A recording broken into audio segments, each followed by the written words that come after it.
مسلمان اگر اپنے ایمان کا مقابلہ کافر سے کر رہا ہے تو میں سمجھتا ہوں کہ کوئی پہلوان اگر کسی بیمار آدمی کو پٹک دے اور پھر سینہ تانے کہ میں ان سے طاقتور ہوں تو اسے کہا جائے گا تم طاقتور نہیں، تم ظالم ہو۔ بسم اللہ الرحمن الرحیم۔ السلام علیکم ورحمۃ اللہ۔ حضرت جی مولانا سعد صاحب دامت برکاتہم کا بیان سماعت فرمائیے۔ بیان کو لائک اور شیئر کرنا مت بھولیے اور اپنی آراء سے ضرور آگاہ کیجیے۔ جزاکم اللہ خیر۔ میرے انتہائی محترم بزرگوں، دوستوں، عزیزوں، یہ بات ہر مسلمان مرد و عورت کو جاننی چاہیے کہ ایمان عقیدے سے لے کر بیت الخلاء میں استنجے کو سنت کے مطابق کرنے تک پھیلا ہوا ہے۔ یہ زمانے کا فتنہ ہے کہ لوگ ایمان کو صرف عقائد اور فرائض تک محدود سمجھتے ہیں، ورنہ ایمان اسلام کے تمام احکام میں اور نبی کی تمام سنتوں میں اس طرح پھیلا ہوا ہے جس طرح سر کے بال سے لے کر پیر کے ناخن تک روح جسم میں سرایت کیے ہوئے ہیں۔ آپ نہیں کہہ سکتے کہ دل میں روح زیادہ ہے کیونکہ دل بڑی اہم جگہ ہے، دماغ میں روح زیادہ ہے کیونکہ دماغ اہم جگہ ہے۔ نہیں، ایسا نہیں ہے کہ روح نکل جائے تو بالوں میں کہیں باقی رہ جائے تھوڑی بہت، ہرگز نہیں۔ میری بات توجہ چاہتی ہے۔ جس طرح انسان کے جسم میں روح اس کے سر سے لے کر سر کے بال سے لے کر پیر کے ناخن تک روح پھیلی ہوئی ہے، اس طرح ایمان عقائد سے لے کر ضروریات کی سنتوں تک ایمان پھیلا ہوا ہے۔ مومن کا ایک عمل اگر خلاف سنت ہو رہا ہے تو وہ ایمان کے خلاف ہے، وہ ایمان کے خلاف ہے۔ اگر مسلمان ایک ضرورت غیر مسلم کے طریقے پر پوری کرتا ہے تو یہ اس ایمان کے اس طرح خلاف ہے جس طرح کسی بت کی پوجا کرنا ایمان کے خلاف ہے۔ میری بات آپ توجہ دیں گے، میری بات جس طرح بت پرستی ایمان کے خلاف ہے، اس طرح مسلمان کا اپنی کسی ایک حاجت کو غیروں کے طریقے پر پورا کرنا اس طرح ایمان کے خلاف ہے۔ اگر اس اعتبار سے غور نہ کیا گیا تو لوگ ناقص دین کو کامل دین اور ناقص ایمان کو اپنے لیے کافی سمجھیں گے۔ علماء نے لکھا ہے کہ جو لوگ یہ خیال کرتے ہیں کہ ایمان میں درجے بنائے گئے ہیں، ایمان میں درجے بنائے گئے ہیں، جو لوگ یہ خیال کرتے ہیں کہ ایمان میں درجے بنائے گئے ہیں، یہ صوفیہ کا ایمان ہے، یہ مشائخ کا ایمان ہے اور یہ ایک عام مسلمان کا ایمان ہے، ایسے لوگوں نے ایمان کو ناقص کر لیا ہے۔ اس لوگوں نے ایمان کو ناقص کر لیا، ایسے لوگوں نے ایمان کو ناقص کر لیا ہے جنہوں نے ایمان میں درجے بنائے ہیں۔ ایمان میں کوئی درجے نہیں ہے، ایمان میں کوئی درجے نہیں ہے۔ قیامت تک آنے والے مسلمانوں کو صحابہ کی طرح ایمان لانے کا حکم ہے۔ آمینو کما آمن الناس۔ یہ ہر مومن کے ذمہ ہے کہ وہ یہ دیکھے کہ میرا کون سا عمل ایمان کے خلاف ہو رہا ہے۔ جو عمل مسلمان کا اسلام کے خلاف ہو رہا ہے وہ عمل مسلمان کا ایمان کے خلاف ہو رہا ہے، جو عمل بھی مسلمان کے اسلام کے خلاف ہے۔ لیکن اگر مسلمان نے ایمان کو عقائد اور فرائض تک محدود کیا یا ایمان کا زیادہ اہم حصہ عقائد فرائض کو سمجھا تو سب سے پہلے مسلمان کا معاشرہ مرتد ہوگا۔ وہ یہ کہے گا کہ بھئی مسلمان ہونے کے لیے اس زمانے میں اتنا کافی ہے کہ آپ فرائض پر عمل کریں، آپ فرائض پر عمل کریں۔ حالانکہ فرائض پر عمل کرنا اسلام کے تعارف کے لیے کافی نہیں ہے۔ فرائض پر عمل کرنا، فرائض پر عمل کرنا اسلام کے تعارف کے لیے کافی نہیں ہے۔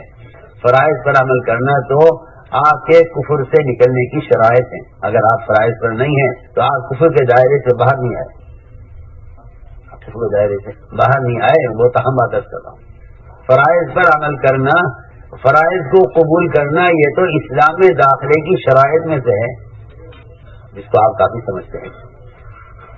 حقیقت یہ ہے کہ اگر مسلمان کا کوئی عمل یہود و نصارہ کے طریقے سے ملتا ہے یا مسلمان کا کوئی عمل غیروں کے طریقے سے ملتا ہے تو یہ ایمان کے اس طرح منافی ہے جس طرح بت پرستی ایمان کے منافی ہے۔ آپ غور کریں حدیثوں پر، آپ غور کریں احادیث پر۔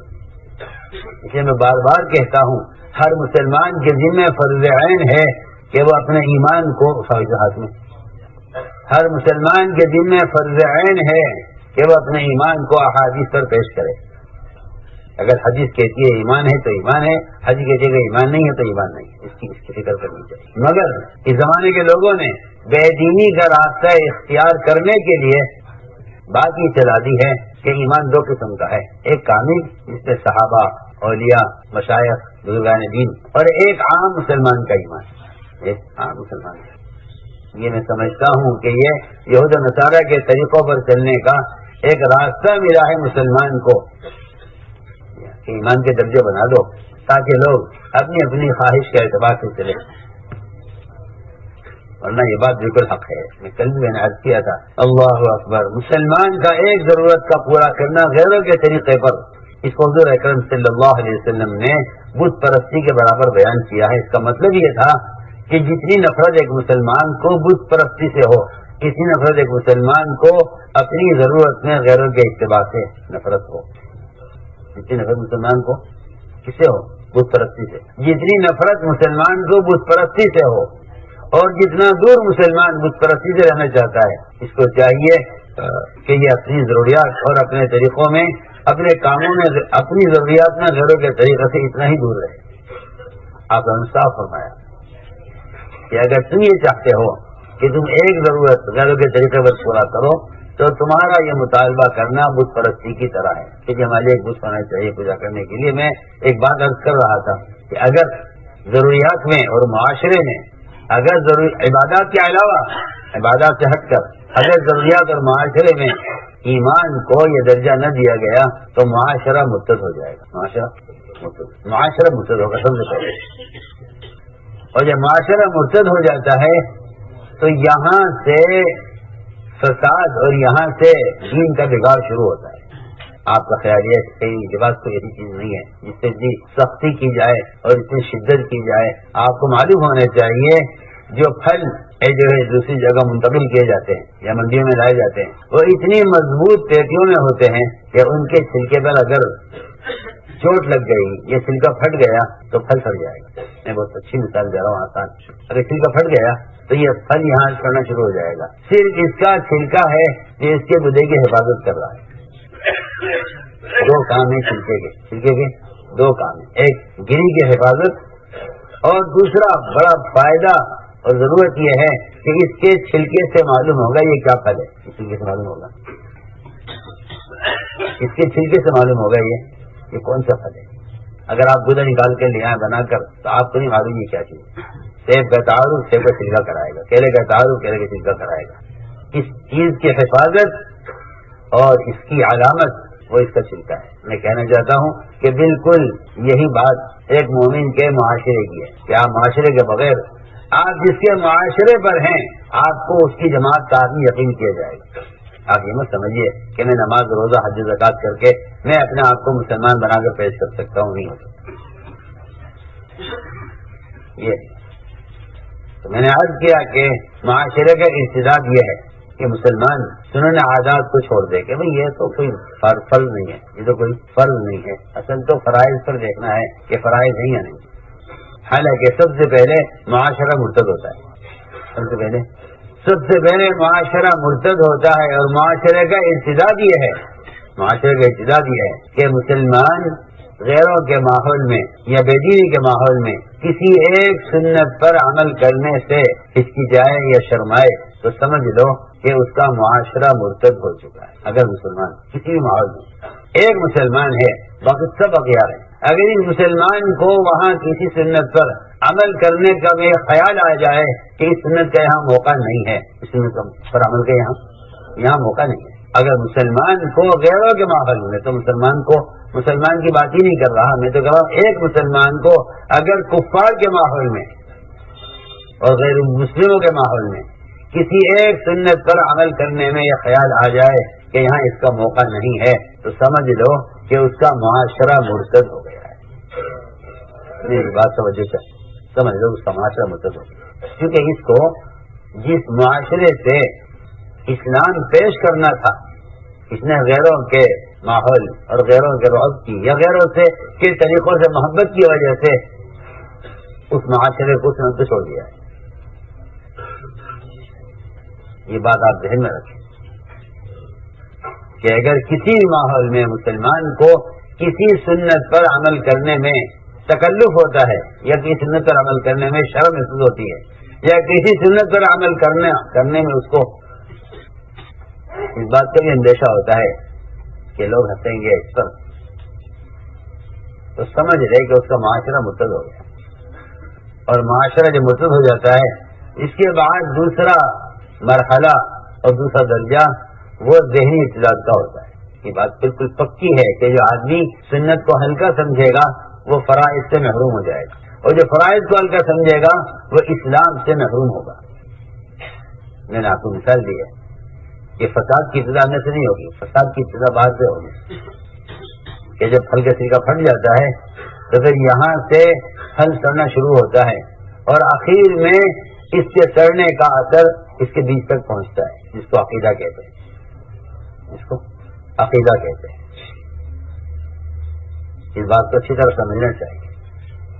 موبائلوں میں اذان کا لگانا جائز نہیں ہے، یا اس کو الارم کے لیے استعمال کرنا بھی جائز نہیں ہے۔ سن رہے؟ الارم لگا لیتے اذان کا اٹھنے کے لیے، اذان کو الارم کی جگہ استعمال کرنا جائز نہیں۔ اللہ کا نام لینا، اللہ کا نام سننا، یہ غفلت کے لیے اگر کیا جا رہا ہے، ہوش سے اٹھانے کے لیے جائز نہیں۔ اگر مائک بھی چیک کر رہے ہو اور اس پر سبحان اللہ کو مائک چیک کرنے کے لیے تو جائز نہیں ہے۔ اللہ کے نام کو استعمال کرنا اس کے لیے جائز نہیں۔ اور اس کی عقل تو سب کو ہونی چاہیے کہ اگر یہ الارم آپ کے بیت الخلا میں بجے گا اور وہاں اذان ہوگی تو بتائیے آپ کو ثواب ملے گا، گناہ ملے گا؟ بولیے آپ۔ اس لیے میں تاکید سے کہہ رہا ہوں، آواز آئی تو میں اس لیے کہہ رہا ہوں کہ یہ جائز نہیں ہے اس کا استعمال، کہ اذان کے الارم لگا کر اذان آپ کو اٹھائے الارم سے، یہ اذان کے اللہ کے نام کو جاگنے کے لیے استعمال کرنا جائز نہیں ہے۔ اللہ کہ آپ مؤذن کی اذان سے اٹھیں تو ٹھیک ہے، الارم کے لیے استعمال کرنا اذان کو، یا مائک چیک کرنے کے لیے اللہ کا نام لینا، بعد میں چیک کرتے ہیں سبحان اللہ سبحان اللہ، کیا کر رہے ہیں کہ مائک چیک کر رہے ہیں، پھر سبحان اللہ کی کہہ رہے ہیں کہ اللہ کی ذکر کر رہے ہیں، یعنی کہ اللہ کے نام کو آپ استعمال کر رہے ہیں مشین چیک کرنے کے لیے، یہ جائز نہیں ہے۔ میں جو عرض کر رہا تھا کہ بنیادی بات مجھے یہ کہنی ہے کہ سنت کے اتباع، اس لیے کہ حقیقت یہ ہے کہ جس رعب سے اللہ تعالیٰ نے محمد صلی اللہ علیہ وسلم کی مدد کی تھی، اللہ نے قیامت تک کے لیے وہ رعب اتباع سنت میں رکھا ہوا ہے۔ اگر مسلمان متبع سنت نہیں ہے تو مسلمان کا غیروں کے دل میں کوئی رعب نہیں ہوگا۔ اللہ غیروں کے دلوں سے ان کا رعب نکال دیں گے جن کے دلوں سے سنتوں کی اہمیت ختم ہو جائے گی، اللہ ان کا رعب غیروں کے دل سے نکال دیں گے۔ کہ ہم سمجھتے تھے جتنی اہمیت تمہارے دل میں ان کے طریقے کی ہوگی، جتنی اہمیت تمہارے دل میں ان کے طریقے کی ہوگی، اتنا ہی وہ ذلیل تمہارے دین کو سمجھیں گے۔ جتنا مسلمان غیروں کے طریقوں کی دلوں میں وقات رکھے گا، اتنی بے وقاتی غیروں کے دلوں میں اسلام کی ہوگی، اتنی بے وقاتی غیروں کے دلوں میں اسلام کی، جتنی وقات مسلمان کے دل میں غیروں کے طریقوں کی ہوگی، اتنی بے وقاتی غیروں کے دلوں میں اسلام کے طریقوں کی ہوگی۔ اس لیے ہم نے عرض کیا کہ سب سے پہلا کام یہ ہے اس بات کو غور کیا جائے کہ ایمان فرائض سے لے کر عقائد سے لے کر ایک وقتی ضرورت مسلمان کی، اس تک ایمان پھیلا ہوا ہے۔ اس لیے میں نے عرض کیا کہ اپنے ایمان کو سب سے پہلے قرآن حدیث پر پیش کرو کہ حدیث کیا کہتی ہے۔ آپ نے صاف فرمایا کہ تم میں کوئی آدمی مومن نہیں ہو سکتا یہاں تک اس کی تمام چاہتیں میرے لائے ہوئے طریقے کے تابع ہو جائیں۔ لائے کیا مطلب لائے کہ بھائی ایمان کا انکار ہے؟ کیوں؟ اس لیے کہ میں عرض کر چکا ہوں کہ عقائد سے لے کر ضروریات تک ایمان کا درجہ برابر ہے۔ آپ یہ نہ کہیے کہ بھائی یہ تو کمال ایمان مراد ہے اس سے، بلکہ کمال ایمان مطلوب ہے، کمال ایمان مطلوب ہے۔ آج ایک اگر بات ختم کر دیتے ہیں کہ کمال ایمان ہر ایک پر فرض نہیں ہے، حالانکہ کمال ایمان مطلوب ہے، کمال ایمان مطلوب ہے۔ اس لیے صحابہ کرام کی خاص صفت تھی کہ وہ کسی ماحول میں بھی ہوتے تھے تو وہ اس بات پر فخر محسوس کرتے تھے کہ ہم یہاں ہوتے ہوئے اپنے نبی محمد صلی اللہ علیہ وسلم کا اس کی عملی سنت پیش کریں گے، کہیں بھی ہوں، کیسے بھی حالات ہوں۔ مقداد رضی اللہ تعالیٰ عنہ وہ غیروں کے درمیان استاد ان کے وزراء، ان کے عہدے دار سب بیٹھے ہوئے دسترخوان پر، حضرت مقداد کے ہاتھ سے لقمہ گرا زمین پر، اس کو انہوں نے اٹھایا اور اٹھا کر اس سے جو گندگی لگی جسے صاف کیا، اس کو منہ میں رکھنے ہی والے تھے، اس کو منہ میں رکھنے ہی والے تھے کہ برابر کے آدمی نے اشارہ کیا کہ ٹھیک ہے یہ سنت ہے، ہم بھی مانتے ہیں سنت ہے، ہم بھی مانتے ہیں سنت ہے۔ میں کیا بتاؤں آپ کو، مسلمان یہ کہتا ہے کہ ہم مانتے ہیں، ہم انکار نہیں کر رہے سنت کا۔ ارے احمق کہیں گے سنت کا انکار سنت پر عمل نہ کرنے کو کہتے ہیں. آپ جو کہتے ہیں ہم تھوڑی کہہ رہے کہ یہ سنت نہیں ہے. آپ اگر عمل نہیں کر رہے تو آپ سنت کے منکر ہیں. آپ میری بات یاد رکھیے. جس طرح فرائض کا چھوڑنا فرائض کا انکار ہے، اس طرح سنت کو چھوڑنا سنت کا انکار ہے. یہ میں کس طرح سمجھاؤں کہ ہم کس فتنے کے اندر اترا ہے. سب شیطان آپ کو سب کی دے رہا ہے کہ ٹھیک ہے ہم تو سنت کے انکار تو نہیں کر رہے نا، ہاں البتہ عمل نہیں کر رہے. فرائض اور سنتیں میں نماز کی سنتیں نہیں کہہ رہا ہوں، میں شکل، لباس، کھانے پینے، بیاہ شادی، خرچ کرنے کمانے کی سنتیں عرض کر رہا ہوں کہ جس طرح فرائض کا انکار، فرائض پر عمل نہ کرنا فرائض کا انکار ہے، اس طرح سنت پر عمل نہ کرنا سنت کا انکار ہے. اور آپ یہ کہہ رہے ہیں میں انکار تھوڑی کر رہا ہوں، سنت ہے ہم اس کا انکار نہیں کرتے، لیکن یہاں اس پر عمل کا موقع نہیں ہے، اس پر عمل کا موقع نہیں ہے. مقداد رضی اللہ عنہ سے کہا گیا کہ بے شک کہ دیکھیے یہ سنت ہے، بے شک سنت ہے مانتے ہیں، لیکن یہاں یہ جو لوگ دیکھ رہے ہیں آپ کو، اس سے اگر آپ نے یہاں اس لقمے کو منہ میں رکھا تو لوگ آپ کو ذلیل سمجھیں گے. لوگ آپ کو ذلیل سمجھیں گے کہ یہ ان کے امیر ہیں، زمین سے اٹھا کر کھا رہے ہیں. آج مسلمانوں میں یہ بیماری عام ہے. اگر یہ کسی ماحول میں چلے جائیں، اگر یہ بیٹی لوگوں کی شادی میں چلے جائیں، وہاں یہ خلاف سنت عمل یہ سوچ کر کرتے ہیں کہ یہاں سنت کا موقع نہیں ہے، اگر سنت عمل کریں گے تو یہ لوگ ہنسیں گے. حالانکہ ان کے ہنسنے سے زیادہ مجرم یہ شخص ہے، ان کا ہنسنا جرم ہے ہی. تو اللہ تعالیٰ نے قیامت تک کے لیے فیصلہ کر دیا ہے کہ جو کسی سنت پر ہنسے گا اللہ اس سے خود نمٹیں گے. جو شخص کی سنت پر ہنسے گا اللہ اس سے خود نمٹیں گے. یہ پکی بات ہے، قیامت تک کے لیے فیصلہ ہے. جو شخص کسی سنت پر ہنسے گا کافر ہو یا مسلم اللہ اس سے خود ملتے ہیں. پکی بات ہے. انا کفیناک المستہزئین یہ آپ کے زمانے کے لیے نہیں، آیت قیامت تک کے لیے کہ نہیں جی آپ پر آپ کے طریقے پر جو ہنسے گا ہم اس سے خود نمٹیں گے. حضرت مقداد سے کہا گیا کہ یہ لقمہ آپ یہاں نہ کھائیے، لوگ دیکھ رہے ہیں. مقداد رضی اللہ تعالیٰ عنہ نے چیخ کر فرمایا کہ کیا میں نبی کی سنت کو چھوڑ دوں گا ان احمقوں کی وجہ سے؟ یہ سارے احمق ہیں، یہ سارے احمق ہیں. کیا میں ان احمقوں کی وجہ سے نبی کی سنت کو چھوڑ دوں گا؟ تو میں نے عرض کی ہے ایک بات کہ اس زمانے میں ایک فتنہ یہ پیدا ہوا ہے مسلمانوں میں کہ سنت کا وہ درجہ نہیں ہے جو فرائض کا ہے، سنت کا وہ درجہ نہیں ہے جو فرائض کا ہے.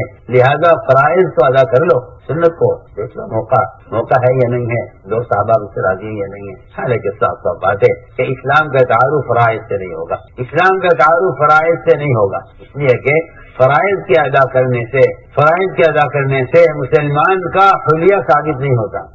حلیہ ثابت ہوتا ہے اتباع سنت. صرف فرائض کے ادا کرنے سے مسلمان کا حلیہ نظر نہیں آتا. روزہ پیٹ میں ہے، روزہ نظر نہیں آتا. حج بیت اللہ میں ہے، زکات مسلمان کو دیتا ہے، نماز مسجد میں پڑھتا ہے، نہیں. اس سے آپ اسلام پیش نہیں کر سکتے. اس سے آپ اسلام پیش نہیں کر سکتے.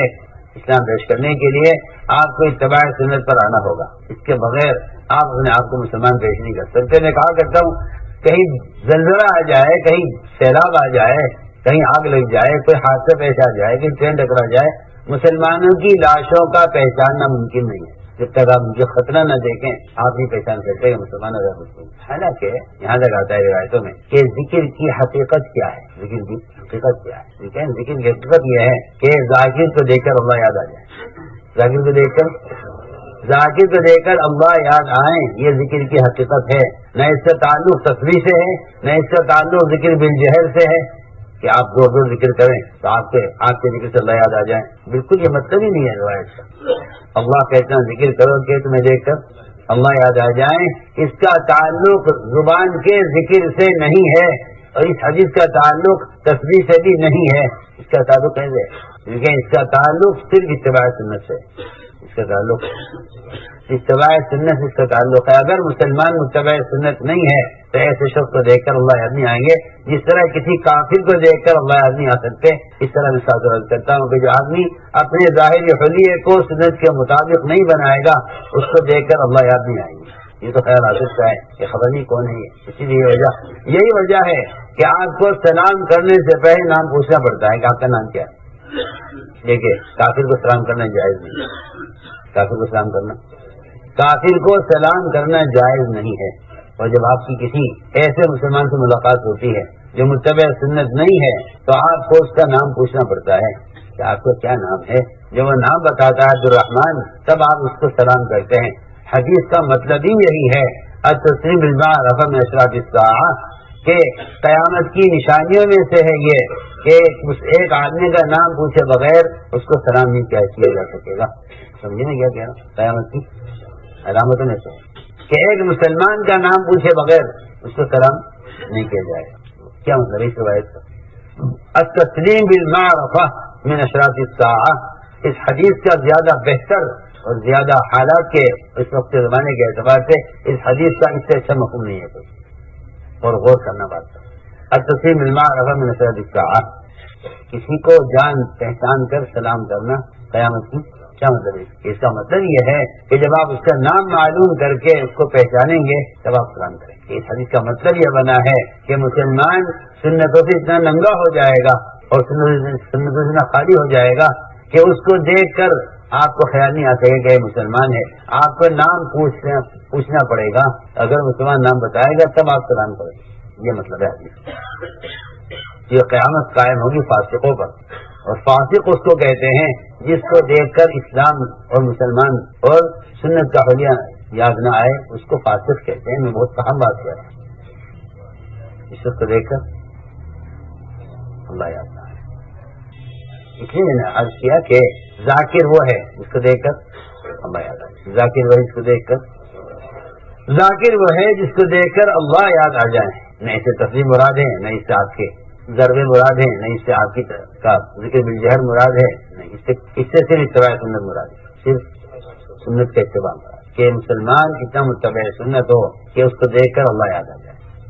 اس کو دیکھ کر اللہ یاد آئے. تو میں نے اس لیے عرض کیا ہے کہ جتنے احادیث میں لا الہ الا اللہ فرمایا ہے نا اس کا مقصد یہ تھا کہ جس طرح تمہارے ذمے فرائض کی پابندی ضروری ہے اس طرح تمہارے ذمے تمام ضروریات زندگی میں سنت کا اتباع لازم ہے ورنہ تم مومن نہیں ہوتے. تم مومن نہیں ہوتے. آپ نے تو یہ کہہ کر بات ختم کر دی کہ اس سے تو کمال ایمان مراد ہے. حالانکہ کمال ایمان چھوڑنے کی چیز نہیں ہے. کمال ایمان تو حاصل کرنے کے لیے کہا گیا ہے. اگر میں صاف طور کرتا ہوں کہ اگر صرف فرائض پر عمل کرنا ایمان ہوتا اگر صرف فرائض پر عمل کرنا ایمان ہوتا تو پھر کافروں کا جیسے کافر ایمان لائیں. کافروں کو اسلام کی دعوت ہے. کافروں کو اسلام کی دعوت ہے. قرآن میں حدیث میں جہاں رہے گا کافروں کو اسلام کی دعوت ملے گی اصلی متسلم. لیکن ایمان لانے کا جو حکم ہے وہ قرآن میں بھی حدیث میں بھی مومن کے لیے ہے. یا الذین آمنوا آمنوا اے ایمان والو تم ایمان لاؤ. دیکھو تمہارا کوئی عمل ایمان کے منافی تو نہیں ہے اس لیے تم ایمان لاؤ. یا الذین آمنوا آمنوا اے ایمان والو تم ایمان لاؤ. کیا مطلب ہے اس کا؟ اس کا مطلب یہ ہے کہ تمہارے معاشرے معاملات اخلاق لائن کا کوئی عمل بھی غیروں کے مشابہ نہ ہو ورنہ تمہارا ایمان جو ایمان مطلوب ہے وہ ایمان نہیں ہوگا. سیدھی بات. تو ہم نے عرض کیا کہ احادیث میں غور کیا جائے تو ایسے بے شمار واقعات ملیں گے جہاں حضور اکرم صلی اللہ علیہ وسلم نے ایک عمل بھی اگر صحابہ کا غیروں کے طریقے پر ہوتے ہوئے دیکھا تو آپ صلی اللہ علیہ وسلم نے اس کو ایمان کے خلاف فرمایا کہ ایمان کے خلاف ہے. تو کل بھی عرض کی تھی مثال کہ اگر مسلمان ہونے کے بعد صحابہ آپ کے ساتھ رہ کر اور قرآن پڑھ کر قرآن پر عمل کر کے اگر صرف توریت پڑھنا چاہتے ہوں تو اسلام یہ کہتا ہے قرآن یہ کہتا ہے کہ اسلام میں پورے داخل ہو جاؤ. تمہارا توریت پڑھنا بھی اسلام کے خلاف ہے. تو بتائیے تو صحیح جب توریت پڑھنا اسلام کے خلاف ہے تو پھر باقی سارے معاشرے میں غیروں کے طریقے پر چلنا اسلام کیسے ہو سکتا ہے؟ اس لیے صحابہ کرام سنتوں کا ایسا تلاش کرتے تھے. اللہ اکبر. عبداللہ بن عمر کے بارے میں آیا ہے کہ وہ سنتوں کو ایسا تلاش کرتے تھے. کیا کوئی اونٹنی اپنے کھوئے ہوئے بچے کو جنگل میں تلاش کرتی ہوگی بے چین ہو کر؟ اگر اونٹنی کا بچہ گم ہو جائے کسی جنگل میں کہ وہ اتنی بے قرار ہو جاتی ہے کہ اس کا بچہ مل نہیں جاتا وہ چین سے نہیں بیٹھتی. فرمایا کہ جتنا کوئی اونٹنی جنگل میں اپنے بچے کو تلاش کرتی ہے اس سے زیادہ عبداللہ بن عمر رضی اللہ تعالیٰ عنہ سنتوں کو تلاش کرتے تھے. اس سے زیادہ بلکہ حد آتا ہے روایتوں میں کہ اگر عبداللہ بن عمر کو دیکھے گا تو ان کی حرکتوں کو دیکھ کر تو یہ کہے گا کہ یہ آدمی دیوانہ ہے پاگل ہے.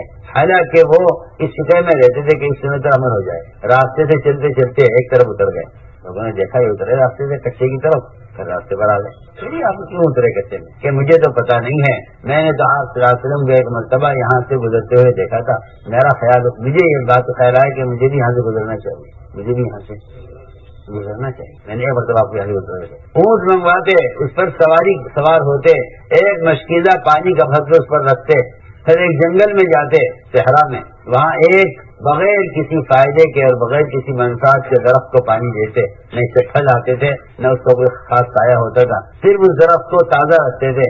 لوگوں نے پوچھا بھی کہ آپ کتنا وقت اس میں لگاتے ہیں، یہاں سے وہاں جاتے ہیں پانی لے کر، اس درخت سے آپ کو کیا فائدہ ہے؟ کوئی فائدہ نہیں ہے اس درخت سے، مجھے کوئی ضرورت نہیں ہے، صرف میں اس کو اس لیے زندہ رکھنا چاہتا ہوں اس درخت کو کہ ایک مرتبہ آپ صلی اللہ علیہ وسلم نے اس درخت کے پاس قضائے حاجت کی ہے. سنیے تو صحیح، آپ ایک جگہ آپ نے استنجا کیا ہے، اس جگہ کو کے نشان کو باقی رکھنے کے لیے پانی بھر کر لے جاتے تھے، اس درخت کے جڑ میں پانی دیا کرتے تھے. بتائیے تو صحیح، جو ایک مرتبہ استنجا کرنے کی جگہ کو باقی رکھنا چاہتے ہیں، وہ استنجے میں آپ کی سنت کا کتنا احترام کرتے ہوں گے. آپ کو تو صبح شام کام سنتوں کو مٹانا ہے، اور اگر ترغیب دی جائے تو اس کے خلاف دلائل پوچھنا ہے، اس کے خلاف دلائل تلاش کرنا ہے، اور وہ وہاں اس جگہ کی تلاش میں ہیں اور اس درخت کو زندہ رکھنا چاہتے ہیں جہاں ایک مرتبہ آپ ساتھ میں استنجا کیا. اتنا صحابہ کرام میں سنتوں کو تلاش کرنے کا معمول تھا. اور یہ بات یاد رکھو کہ جو مسلمان غیروں کے کسی طریقے میں عزت کا تصور کرے گا، اللہ ایسے مسلمانوں کو ذلیل کریں گے. مسلمان غیروں میں کسی بھی طریقے میں عزت کا تصور بھی کرے گا، اس لیے کہ عمر رضی اللہ تعالیٰ عنہ نے جس صدیے سے وہ ملک شام میں داخل ہو رہے تھے، کپڑے میں ان کے 12 پیبند لگے ہوئے تھے، موزے اتار کر مونڈے پہ لٹکائے ہوئے تھے. پانی آ گیا درمیان میں، جی ہاں، غلام کو تو سواری دے دی اور خود اس پانی سے گزر کر سامنے سارے وزراء اور سارے ملک شام کے عمرا حکومت کا استقبال کر رہے تھے. اب جو ہمیں اور ساتھ تھے امین، آپ کے سب کا یحلیہ کہ موزے آپ کے مونڈے پر لٹکے ہوئے ہیں، سر آپ کا ننگا ہے، اس حال میں آپ داخل ہو رہے ہیں ملک شام میں، مناسب معلوم ہوتا ہے کہ آپ ذرا اچھے کپڑے پہنے، نیا کرتا پہن لیجئے تاکہ دیکھنے والوں کے نظر میں آپ کا منظر بار اور نظر آئے. اگر وہ آپ کے اوپر پیون دیکھیں گے تو وہ آپ کو ہلکا سمجھیں گے اور اس سے مناسب نہیں معلوم ہو رہا ہے، آپ کرتا تبدیل کر لیجیے. حضرت نے فرمایا اگر ہم نئے کرتے میں عزت تلاش کریں گے، سنو تو صحیح حکومت کی بات، اگر ہم نئے کرتے میں عزت تلاش کریں گے پیون والے کرتے کے مقابلے میں تو اللہ ہمیں ذلیل کریں گے. اللہ ہمیں، حالانکہ نیا کرتا پہننا بھی سنت ہے، پیون کے پہننا بھی سنت ہے، لیکن یہاں کرتے کی تبدیلی کا جو مقصد تھا وہ دیکھنے والوں کو مرعوب کرے گا آپ کا نیا کرتا، اور پرانے کرتے میں لوگ آپ کو دیکھ کر ہلکا سمجھیں گے آپ کو، اس لیے مناسب ہے کہ کرتا تبدیل کر لیں. تو میں عبد الرحمن بن عوف، اگر تیری جگہ کوئی نیا آدمی ہوتا مسلمان اور وہ یہ بات کہتا، سب تمہیں سوچتا کہ بیچارہ ابھی کفر کے ماحول سے نکل کر آیا ہے، اس لیے اس کا مزاج سنت کا مزاج نہیں ہے، لیکن چہرے سے پرانا آدمی کہہ رہا ہے کرتا بدل دوں. کہاں سنا ہے تمہیں کہ اگر ہم نے غیروں کے طریقے میں عزت تلاش کی تو اللہ ہمیں ذلیل کریں گے. انہوں نے یہ نہیں کہا تھا کہ آپ یہاں والوں کے لباس پہن لیجیے. جی ہاں، اب تو مسلمان بیچارہ لباس میں آزاد ہے، ننگا پھرتا ہے اور سمجھتے میں کپڑے پہنے ہوئے ہیں. یہ تنگ لباس پہننے والے ننگے پھر رہے ہیں. یہ تنگ لباس پہننے والوں پر اللہ کی لعنت ہوتی رہتی ہے مسلسل. سامنے آ سکے جو پینٹ پہنتے ہیں ان پر اللہ کی لعنت مسلسل ہوتی رہتی ہے. اب اس معاملے میں سمجھ، جو لوگ پینٹ پہنتے ہیں ان پر اللہ کی مستقل لعنت ہوتی رہتی ہے. یہ بیچارے ایک دوسرے بزرگوں سے رحمت کی دعائیں کراتے ہیں، یہ رحمت کی دعا کرو، کوئی رحمت کی بارش مانگ رہا ہے، کوئی مقروض ہے، کوئی بیمار ہے. لیکن یہ بات بالکل اپنی جگہ حق ہے کہ اگر مسلمان غیروں کے طریقوں اختیار کرے گا تو اللہ کی لعنت کا مستحق ہوگا، کیونکہ جو قوم ملعون ہے ان کے طریقے بھی ملعون ہیں. جو قوم ان کے طریقے بھی حدیث بے شمار روایتیں ہیں. آپ کو ہمیں تو اس بات نے آزاد کیا ہے نا کہ فرائض اسلام ہے، ورنہ سچی بات یہ ہے کہ اگر مسلمان اسلام کے لباس اور مسلمان سنت کے حلیے میں نہیں ہے تو پھر یہ ان لوگوں کے ساتھ ہی تو اللہ کی لعنت ہے. اور آپ کیسے کوئی حرج نہیں ہے، کیونکہ آپ نے وہ درجہ معاشرے کو نہیں دیا ہے جو درجہ فرائض کو دیا ہوا ہے. اور میں عرض کر چکا ہوں کہ اسلام کا تعارف فرائض سے نہیں ہوتا، اسلام کا تعارف اتباع سنت سے ہوتا ہے. اسلام کا تعارف اتباع. اس لیے آپ حدیث میں غور کریں. بے شمار حدیثیں ہیں جس میں بعض روایتوں میں تو قسم کھا کر کہا ہے واللہ لا یؤمن واللہ لا یؤمن، خدا کی قسم مومن نہیں ہے، وہ مومن نہیں ہے. تو میرے بزرگ دوستوں عزیزوں، آپ صلی اللہ علیہ وسلم کے یہاں آپ حدیث کو غور کریں گے، بعض روایتوں میں تو آپ نے سوال کیا صحابہ سے ایمان کے بارے میں، بعض روایتوں میں صحابہ نے آپ سے ایمان کا سوال کیا. تو آپ صلی اللہ علیہ وسلم نے صحابہ سے ایمان کے بارے میں سوال کیا تو اس سے کمال ایمان ہی سوال تھا کہ تمہارا ایمان کا کیا حال ہے. کسی نے بھی آپ کے سامنے ناقص ایمان پیش نہیں کیا. سنیے تو صحیح، آپ کے سوالات صحابہ سے دیکھیں، آپ غور کرنا، کسی نے ناقص ایمان پیش نہیں کیا. کسی نے یہ نہیں کہا کہ میں تو بس نماز پڑھتا ہوں، روزہ رکھتا ہوں، حج کرتا ہوں، زکات دیتا ہوں، یہ میرا ایمان ہے. نہیں، آپ نے سوال کیا صحابہ سے. کہیں امام بالغیب کے بارے میں سوال کیا تو حارث بن مالک رضی اللہ تعالیٰ عنہ نے سارا غیبی نظام آپ کے سامنے رکھ دیا. یعنی جنت دوزخ میرے سامنے ہے، عرش و کرسی اپنی آنکھوں سے دیکھ رہا ہوں، اور میدان حشر میں اعمال ناموں کی تقسیم میں اپنی آنکھوں سے دیکھ رہا ہوں. اور اس کا نتیجہ یہ ہے کہ رات کو عبادت اور دن میں روزہ رکھتا ہوں اور دنیا سے رخ پھیر چکا ہوں. آپ نے سن کر فرمایا عرف کا فالجم، معرفت تمہیں حاصل ہو گئی، اس پر جمے رہنا. یہ مت سمجھنا کہ تم ایمان سے فارغ ہو گئے ہو، معرفت تو حاصل ہو گئی ہے، اس پر جمے رہنا. اس لیے کہ ایمان اتنا جلدی نکل جاتا ہے مومن کے اندر سے، جتنا جلدی بھگوڑا اونٹ اپنی رسی سے غائب ہو جائے یا جتنا جلدی پہنے ہوئے کرتے کو اتار دیا جائے، اس سے زیادہ جلدی ایمان مومن کے اندر سے نکل جاتا ہے. ادھر آپ کے پاس ایک جماعت آئی، آپ نے جماعت کا حلیہ دیکھا، دور سے جماعت کا حلیہ دیکھا. اس حلیہ کو دیکھ کر آپ نے سوال کیا تم کیا ہو. یہ سوال ان کے کمال ایمان کے بارے میں تھا کہ بتاؤ تمہارا ایمان کیا ہے. اور یہ صرف ان کا حلیہ دیکھ کر آپ نے سوال کیا ہے، نہ آپ نے ان کا نماز پڑھتے ہوئے دیکھا ہے، نہ ان کو زکات دیتے دیکھا ہے، نہ ان کو حج کرتے دیکھا ہے. پہلی ملاقات ہوئی آپ سے جماعت کی، آپ نے دور سے دیکھ کر پہچان لیا کہ یہ ایمان والے ہیں. اب روایت پڑھی ہے، دور سے دیکھ کے پہچان آپ نے کہ ایمان والے ہیں. آپ نے فرمایا ما انتم، تم کیا ہو. سب نے ایک زبان ہو کر کہا ہم سب کے سب ایمان والے ہیں، ہم سب ایمان والے. حضرت صحابہ نے اس روایت کو نقل کیا ہے حدیث علقمہ کے نام سے. تو حدیث علقمہ اس میں پتہ چلے گا کہ مومن کیسا ہوتا ہے، مومن کسے کہتے ہیں. فرمایا تم کیا ہو. سب نے کہا کہ ہم ایمان والے ہیں. فرمایا کیا دلیل ہے ہمارے ایمان. انہوں نے تفصیل سے آپ صلی اللہ علیہ وسلم کے سامنے اپنے ایمان کے کمال کو بیان کیا ہے. کہ جی پہلی بات تو یہ ہے کہ 5 باتیں وہ ہیں غیب کی جن پر ہمارا ایمان ہے. ہم ایمان لائے اللہ پر، اس کے فرشتوں پر، اس کی کتابوں پر. کتاب پر ایمان، کتاب پر ایمان لانے کا اس زمانے میں کتاب پر ایمان لانے کا مطلب یہ نہیں تھا کہ میں قرآن کو اللہ کی کتاب سمجھتا ہوں تو قرآن کو آخری وحی یقین کرتا ہوں. نہیں، یہ تو میں تو آپ ساتھ کرتا ہوں. اس زمانے کا مسلمان اس کو ایمان سمجھتا ہے کہ جی ہمیں معلوم ہے کہ کتاب آسمانی کتاب ہے، قرآن آسمانی کتاب ہے اور قرآن آخری وحی ہے. ہم اس بات کا پر ایمان لائے ہیں کہ قرآن نبی محمد صلی اللہ علیہ وسلم پر نازل کیا گیا ہے. اس کو قرآن پر ایمان لانا نہیں کہتے. میں اور آپ اس سے مطمئن ہیں کہ میں قرآن کو وحی یقین کرتا ہوں، اس کو قرآن پر ایمان لانا نہیں کہتے. سننا بات دھیان سے. اتنے خیال پر، اتنے یقین پر تو کفار مکہ اور مشرکین مکہ بھی آئے ہوئے تھے، وہ بھی جانتے تھے کہ قرآن اللہ کی کتاب ہے، بلکہ حسد کرتے تھے کہ یہ قرآن ہم صلی میں کیوں نازل کیا گیا، قرآن آپ پر کیوں نازل کیا گیا. اس پر حسد کیا کرتے تھے اور کہتے تھے کہ طائف مکے کی بستی کے کسی سردار کو یہ کلام دیا جاتا، اتنا اونچا کلام، اتنا بلیغ کلام اس پر کیوں نازل کیا گیا ہے. سنیے تو صحیح، اس زمانے میں مسلمانوں کا خیال یہ ہے کہ قرآن پر ایمان لانا یہ ہے کہ آپ اس بات کو یاد رکھیں کہ یہ قرآن آسمانی کتاب ہے. اس کو ایمان نہیں کہتے،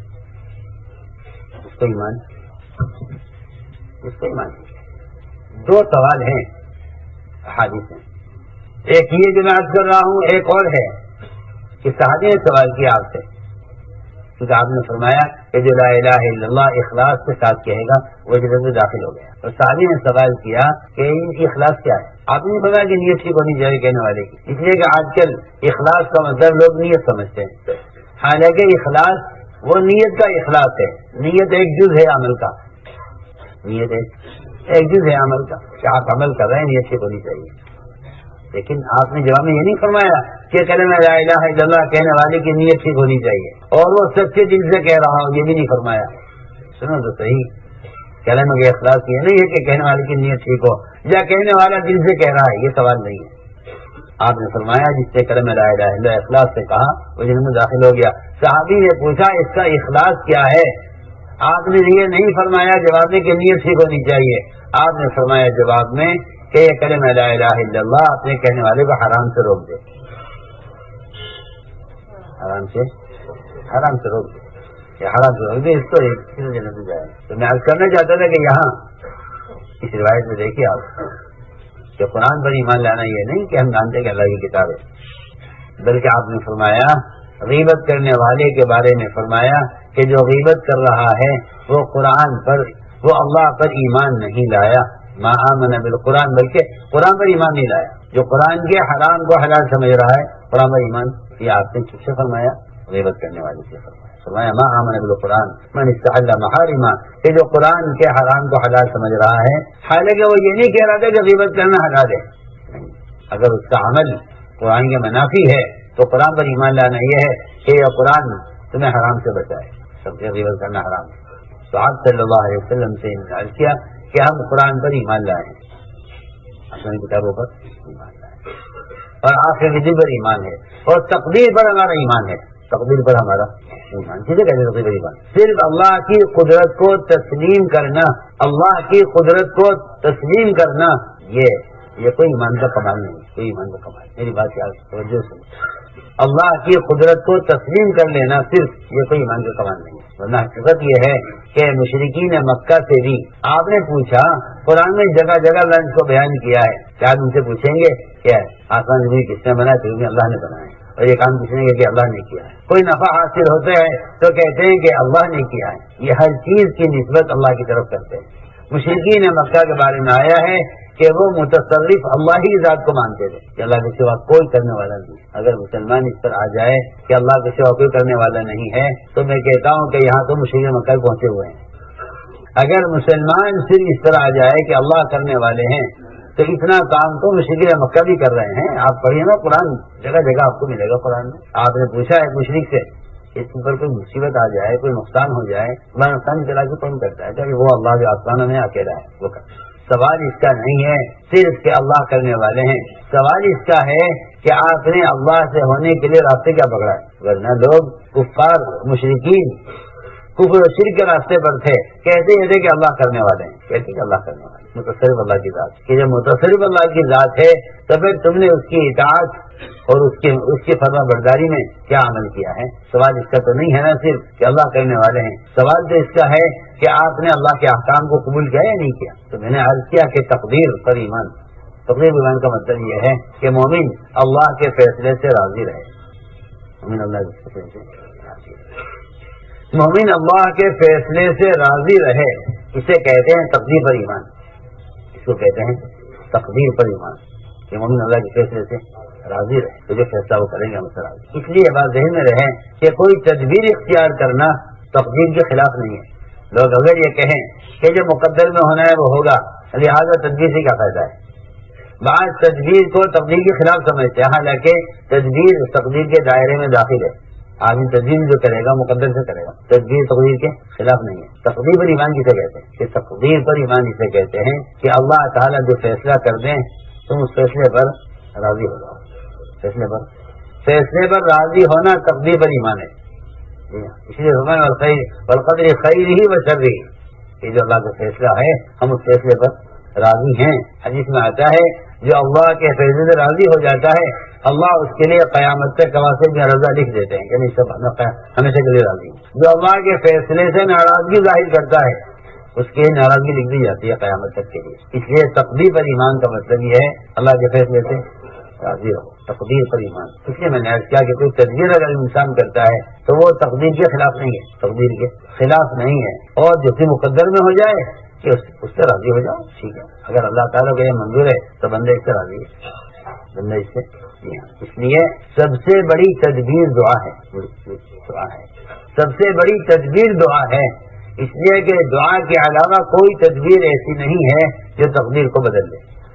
دعا سے بڑی کوئی تدبیر نہیں ہے جو تقدیر کو بدل دے. بہت اہم بات ہے. تدبیر تقدیر کو بدل دیتی ہے، اسے کہتے ہیں دعا. کہ دعا کا اور تقدیر کا، سننے بات دھیان سے، دعا کا اور تقدیر کا آسمان زمین کے درمیان ایسا مقابلہ ہوتا ہے جیسے دو چاند آپس میں مقابلہ کرتے ہیں. ادھر تقدیر کہ اللہ کا یہ فیصلہ ہے، ایسا ہونا ہے، ادھر سے دعا کی تدبیر.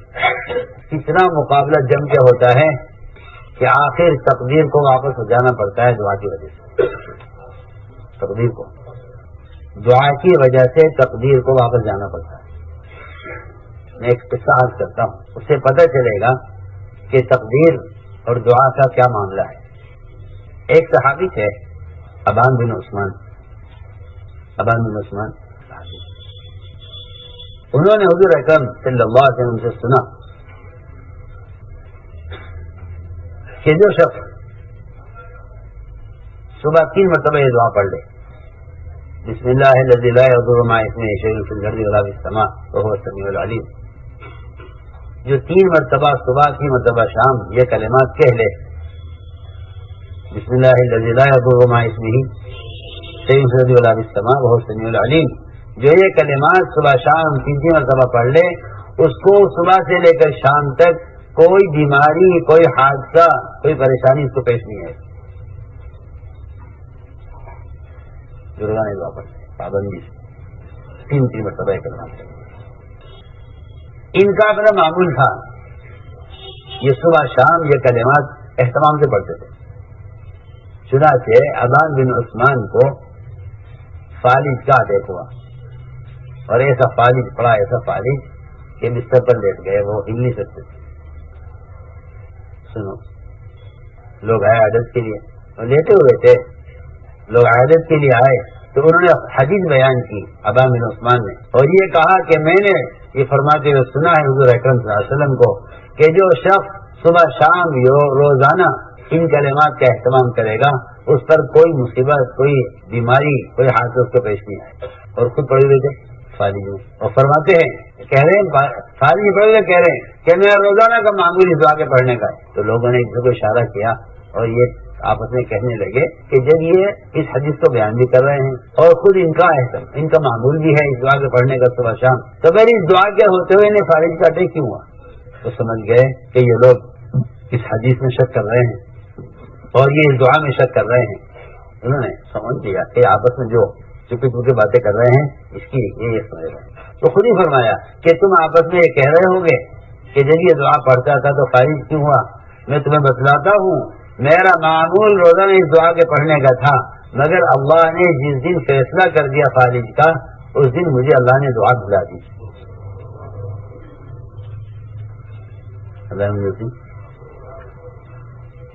اس دن مجھے دعا پڑھنی یاد ہی نہیں آئی کہ اللہ نے فیصلہ کر دیا تھا کہ نہیں آج اس پر فالج کا اٹیک ہونا ہے، آج اس پر فالج کا اٹیک ہونا ہے. اللہ نے مجھے آج دعا بھلا دی، مجھے بالکل آج دعا پڑھنی یاد ہی نہیں آئی. اس سے اندازہ کر لیجئے اللہ نے یہ نہیں کیا کہ دعا بھی ہوتی فالج کا اثر بھی ہوتا، فالج کا اٹیک بھی ہوتا. اللہ نے اس تقدیر کی تنفیذ کے لیے اس دن ان کو یہ دعا بلا دی. ہوتا ہے لوگ کہتے ہیں جی وہ ہمیشہ گاڑی بیٹھ کے دعا پڑھتے ہیں سفر کی، اس دن حادثہ ہوا اس دن دعا نہیں یاد ہے. اس دن دعا جس چیز کا کی تنفیذ اللہ تعالی کی طرف سے مقدر ہو جاتی کہ ہونا ہے، تو یہ تو ہو سکتا ہے کہ اس دن دعا یاد نہ آئے. یہ نہیں ہو سکتا کہ دعا ہو اور وعدہ پورا نہ ہو. تو میں نے آج کیا تقدیر پر ایمان، تقدیر پر ایمان کہ میں اللہ کے فیصلے سے راضی ہوں. بس آپ کو جن تکالیف پر جو اجر ملے گا وہ اللہ کے فیصلے پر راضی ہونے سے ملے گا. لوگ جو مشکل یہ ہے، نقصان کی بات یہ ہے کہ آدمی نقصان بھی اٹھا رہا ہے اور اجر کو بھی ضائع کر رہا ہے. اجر بھی ضائع کر رہا ہے، نقصان تو ہو گیا. اب کم سے کم اجر باقی رہ جائے، اس اجر کو ضائع کر دیتے ہیں اللہ کے فیصلے پر ناراضگی ظاہر کر کے. اللہ نے کیا کر دیا؟ فیصلے کی خیر یہ ہے، فیصلے کی خیر یہ ہے کہ آپ اس کے فیصلے پر راضی ہو جائیں، اور فیصلے کا شر یہ ہے کہ آپ اللہ کے فیصلے سے پر ناراضگی ظاہر کریں. اس لیے فرمایا, نے کہا جی ہمارا ایمان ہے تبلیغ پر, 5 باتوں پر ہمارا ایمان ہے. آپ نے فرمایا یہ بتلاؤ 5 باتیں وہ کیا ہے تمہارا عمل ہے؟ کہ یہ 5 پر ہمارا عمل ہے. پہلی بات تو یہ ہے کہ ہم شہادتین کی گواہی دیتے ہیں, شہادتین کی گواہی دیتے کہ اللہ کے سوا کوئی عبادت کے لائق نہیں, محمد صلی اللہ علیہ وسلم اللہ کے بندے اس کے رسول ہیں. پہلی بات تو یہ ہے ہم شہادتین کی گواہی دیتے ہیں. اور دوسری بات یہ ہے کہ ہم نماز قائم کرتے ہیں, ہم نماز قائم کرتے ہیں, یہ نہیں کہ نماز پڑھتے ہیں, یہ نہیں سمجھ نماز پڑھتے ہیں, نماز قائم کرتے ہیں. نماز کے پڑھنے کی دعوت کافروں کو دی جاتی تھی. میری بات آپ میری بات کو سمجھیں گے نہیں, مجھے معلوم ہے. کسی کافر کے سامنے اگر اسلام کو پیش کیا جاتا تھا تو اس سے کہا جاتا ہے کہ نماز پڑھنی ہوگی اور زکات دینی ہوگی اور روزہ رکھنا ہوگا, رسول اللہ کا حج کرنا ہوگا, یہ ایک کافر اسلام پیش کیا جائے. لیکن نماز قائم کرنے کا حکم اگر آپ قرآن پڑھیں تو آپ کو جہاں بھی ملے گا نماز کے قائم کرنے کا حکم ملے گا مومن کے لیے. نماز کے پڑھیے آپ قرآن, جہاں بھی آپ دیکھیں گے وہاں یقیمون الصلاۃ, یقیمون الصلاۃ, اقیموا الصلاۃ, اقیموا الصلاۃ, وہ چیز کس کے لیے ملے گا؟ مومن کے لیے. ابراہیم علیہ السلام اولاد مانگ رہے ہیں ربنا لیقیموا الصلاۃ, اقیموا الصلاۃ, ہر جگہ آپ دیکھیں نبی کا جو حکم ہے اقیموا الصلاۃ, نماز قائم کیجیے. تو نماز کے قائم کرنے کے 2 امر ہیں, 2 حکم ہیں. نماز کے قائم کرنے کے 2 مطلب ہیں, ایک نماز کو درست کرنا اور ایک نماز کو رائج کرنا. یہ دونوں حکم کیا اقامت الصلاۃ میں ہے, نماز کو رائج, نماز کو درست کرنا, 2 حکم ہیں یہ. اس لیے فرمایا کہ نماز کو قائم کرو, اور نماز کا قائم کرنا یہ ہے کہ یہ نماز کو منکر سے روک دے. اگر نماز منکر سے نہیں روک رہی ہے تو نماز آپ کے قائم نہیں ہے, نماز قائم نہیں ہے. یہ کہتے ہیں کہ نماز کو قائم کرو, اور نماز کا قائم ہونا یہی ہے کہ نماز کو منکر سے روک دے. نماز اقیم الصلاۃ, کہ نماز کو درست کرو, اس لیے کہ جو نماز قائم ہوگی وہ منکر سے روک دے گی. میں آج کیا کرتا ہوں, جس شخص کو اس کی نماز منکرات سے نہیں روک رہی ہے وہ اپنی نماز کے منکرات تلاش کرے, نماز کو منکرات وہ دیکھ کر نہیں مانے کیا منکر ہے. لیکن یہ بات تو طے شدہ ہے, قرآن کا فیصلہ ہے کہ جو نماز قائم ہے منکر سے روک دے گی. اگر نماز منکر سے نہیں روکتی ہے تو نماز کے منکرات تلاش کرو. کیا نماز منکر ہو سکتا ہے؟ کہ ہاں کیوں نہیں. حدیث میں فرمایا کہ نماز سے چوری کرنے والا سب سے بڑا چور ہے. اور صحابہ نے کہا نماز میں چوری کی کیا چیز ہے؟ نماز کوئی مال نہیں, کوئی جائیداد نہیں, کوئی چیز نہیں کہ اس کو چرایا جائے. فرمایا کہ اس کے رکوع سجدے کو اطمینان سے ادا نہ کرے, یہ نماز کا چور ہے. اس لیے فرمایا کہ اپنے منکرات کی وجہ نماز میں تلاش کرو. جس کی نماز کامل ہوگی اس کو منکرات سے نفرت ہوگی, جس کی نماز کامل ہوگی اس کو منکر سے نفرت ہوگی. اور اگر لوگ جاننا چاہتے ہیں کہ ان کا عمل اللہ کے قابل قبول ہے یا نہیں تو اس کی 2 علامتیں ہیں. ایک علامت تو یہ ہے عمل کو قبول ہونے کی کہ عمل کرنے والا اس پر مداومت اور ہمیشگی اختیار کرے. اور دوسری بات یہ ہے کہ عمل کی قبولیت کی علامت یہ ہے کہ 2 نمازوں کے درمیان کا وقت اگر معصیت میں گزرا ہے تو پھر نماز قابل قبول نہیں ہوگی. سوال اس کا ہے کہ ظہر کی نماز پڑھی تھی, اثر تک وقت کیسا گزرا ہے؟ اگر ظہر اثر کے درمیان کوئی گناہ ہوا ہے تو ظہر کی نماز میں غلطی ہوگی. نماز میں غلطی ہم غلطی سے کہتے ہیں, ہم غلطی سے کہتے ہیں کہ رکوع چھوٹ گیا, سجدہ چھوٹ گیا, قرات بھول گئے. نہیں, یہ غلطی نہیں ہے, یہ غلطی نہیں ہے. اور نماز کا کمال یہ ہے بھی نہیں, نماز کا کمال یہ ہے بھی نہیں. وہ تو جن کی نماز میں اطمینان نہیں ہوتا ان کی نماز بھی منکر ہوتی ہے. جن کی نماز میں اطمینان نہیں ہے ان کی نماز بھی منکر ہے. جن کی نماز میں اطمینان نہیں ہے ان کی نماز منکر ہے. کی نماز میں اطمینان نہیں ہے ان کی نماز منکر ہے. اور یہ بات یاد رکھو کہ منکر سے نہیں روکے گا, وہ تو معروفات روکتے ہیں منکرات سے. جن کی نماز میں اطمینان نہیں ہے ان کی نماز منکر ہے. کیونکہ حدیث میں آتا ہے کہ ان کو میلے کپڑے کی شکل میں یہ نماز اس کے اوپر دے کر ماری جاتی ہے. ہماری اپنی نماز سے مطمئن اس لیے ہیں کہ ہماری نماز کا مقابلہ بے نمازی سے نہیں, بے نمازی سے نماز کا مقابلہ نہیں ہے. جس طرح ہمارے ایمان کا مقابلہ کافر سے نہیں ہے اس طرح ہماری نماز کا مقابلہ فاسق سے نہیں ہے. ہماری نماز ایمان کا مقابلہ کافر سے نہیں, بالکل نہیں. ہمارے ایمان کا مقابلہ کافر سے نہیں ہے, ہمارے ایمان کا مقابلہ صحابہ سے ہے. ایمان کا مقابلہ ہمارے ایمان کا مقابلہ صحابہ سے, کافر سے نہیں. اور ہماری نماز کا مقابلہ محمد صلی اللہ علیہ وسلم کی نماز سے ہے. اس سے نیچے کوئی نماز نہیں، اس سے نیچے کسی کی نماز نمونہ نہیں ہے. سیدھی سیدھی بات. سب کو ایک حکم ہے، صلو کما رأیتمونی نہیں وصلی. نماز تو اس طرح پڑھو اس طرح مجھے پڑھتا ہوا دیکھ رہا ہے. اس لیے نماز میں آپ کا وسلم اور ایمان میں صحابہ نمونہ ہے. ورنہ مسلمان اگر اپنے ایمان کا مقابلہ کافر سے کر رہا ہے تو میں سمجھتا ہوں کہ کوئی پہلوان اگر کسی بیمار آدمی کو پٹک دے اور پھر سینہ تانے کہ میں اندر طاقتور ہوں تو اسے کہا جائے گا تم طاقتور نہیں، تم ظالم ہو. کیوں بھائی بتاؤ؟ کوئی پہلوان کس کو کسی بیمار آدمی کو پٹک دے؟ قرآن کہہ رہا ہے کہ قلوب مرض، یہ تو بیمار ہیں، تم ان سے کیا مقابلہ کر رہے ہیں؟ منافقین کو قرآن بیمار کہہ رہا ہے. تم اپنی نماز کا مقابلہ ایک فاسق سے کر کے سوچ رہے ہو کہ یہ تو پڑھتا نہیں، میں تو پڑھتا ہوں. کہ نہیں، تمہارا مقابلہ فاسق تو ہی نہیں. میں اور آپ مطمئن اس لیے ہے نا کہ جی وہ تو کافر ہے، میں مومن ہوں. آپ کو مقابلہ کافر سے ہے ہی نہیں. کوئی بادشاہ اپنی سلطنت مالیت کا مقابلہ کسی فقیر سے کرے تو بتائیے کہ کیا بادشاہ ثابت ہوگی؟ آپ کی باتیں سے مقابلہ کریں تو پتہ چلے گا کون سا بادشاہ بڑا ہے. آپ کی طاقت کا مقابلہ کسی پہلوان سے کیجیے تب پتہ چلے گا طاقت کس میں زیادہ ہے. کسی بیمار آدمی کو گرا کر آپ اپنی طاقت کا مظاہرہ کریں، یہ تو کوئی طاقت نہیں ہے، یہ تو ظلم ہے. یہ کہنا چاہیے. میں کہنے جاتا ہوں کہ میں اور آپ بھی نماز سے اس لیے مطمئن ہیں کہ ہم بے نمازی کو دیکھ کر اپنی نماز کو کافی سمجھ رہے ہیں. اس لیے میں نے عرض کیا کہ اگر نماز میں اطمینان نہیں ہے تو نماز منکر ہے. نماز یہ حضرت عائشہ کا بھی، حضرت معاذ بن جبل کا اور بعض ائمہ کا مذہب تو یہ ہے کہ جس کی نماز میں اطمینان نہیں ہے اس کی نماز ادا ہوگی ہی نہیں، اس کا نماز دہرانی پڑے گی، اس کا نماز دہرانی پڑے گی. حدیث میں آتا ہے کہ جو رکوع سے اٹھنے کے بعد اپنی کمر کو سیدھا نہیں رکھتا اللہ اس کی نماز کی طرف نظر اٹھا کر نہیں دیکھتے. رکوع سے اٹھنے کے بعد اپنی کمر کو سیدھا نہیں رکھتا اللہ اس کی نماز کی طرف نظر اٹھا کر نہیں دیکھتے یہ کیا کر رہا ہے. من لم يقم صلبه بين الركوع والسجود لن ينظر الله الى صلاته. اگر اللہ تعالیٰ اسے اس کی معراج میں اعراض کیے ہوئے ہیں تو باقی کون سا موقع ہوگا جس میں اللہ متوجہ ہوں گے اس کی طرف. جی ہاں، نماز ہونے کی معراج ہے اور وہاں اللہ تعالیٰ اس سے رخ پھیرے ہوئے ہیں. جی تو میں کیا عرض کروں، کیا ائمہ کیا عوام. قوما جلسہ تو نماز میں سے ختم ہی ہو گیا. صحابہ فرماتے ہیں آپ نے اتنا لمبا جلسہ کیا 2 رکعات کے درمیان کہ ہم یہ سمجھے کہ آپ اگلا سجدہ کرنا بھول گئے. ہم شاید آپ بھول گئے کہ آپ کو ایک سجدہ اور کرنا ہے. اتنا لمبا آپ نے 2 سجدوں کے درمیان اتنا بیٹھے آپ جلسہ کہ صحابہ فرماتے ہیں شاید ہمیں خیال یہ ہوا کہ اگلا سجدہ کرنا آپ بھول گئے، آپ کو یاد دلایا جائے. حالانکہ ایسا نہیں تھا. اور قوما کے قومے کی دعا تو سورہ فاتحہ سے زیادہ لمبی ہے. یہاں تو آج کل کا ائمہ کا حال یہ ہے مساجد کا کہ وہ اپنے مقتدیوں کو ربنا لک الحمد کہنے کا موقع نہیں دیتے.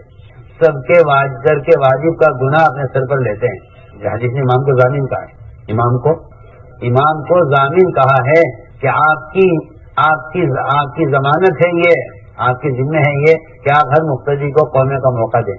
مقتدی کو ایک صحابی نے آپ کے پیچھے نماز میں کہہ دیا ربنا لک الحمد حمدا کثیرا طیبا مبارکا فیہ. آپ نے پوچھا نماز کے بعد یہ کلمات کس نے کہے تھے؟ پہلے صحابی گھبرا گئے کہ پتہ نہیں میں نے صحیح کہا غلط کہا. فرمایا آپ کو کس نے کہے یہ کلمات؟ تو ایک صحابی کھڑا ہے میں نے کہے تھے. فرمایا 30 فرشتے دوڑے ان کلمات کے اجر کو لکھنے کے لیے.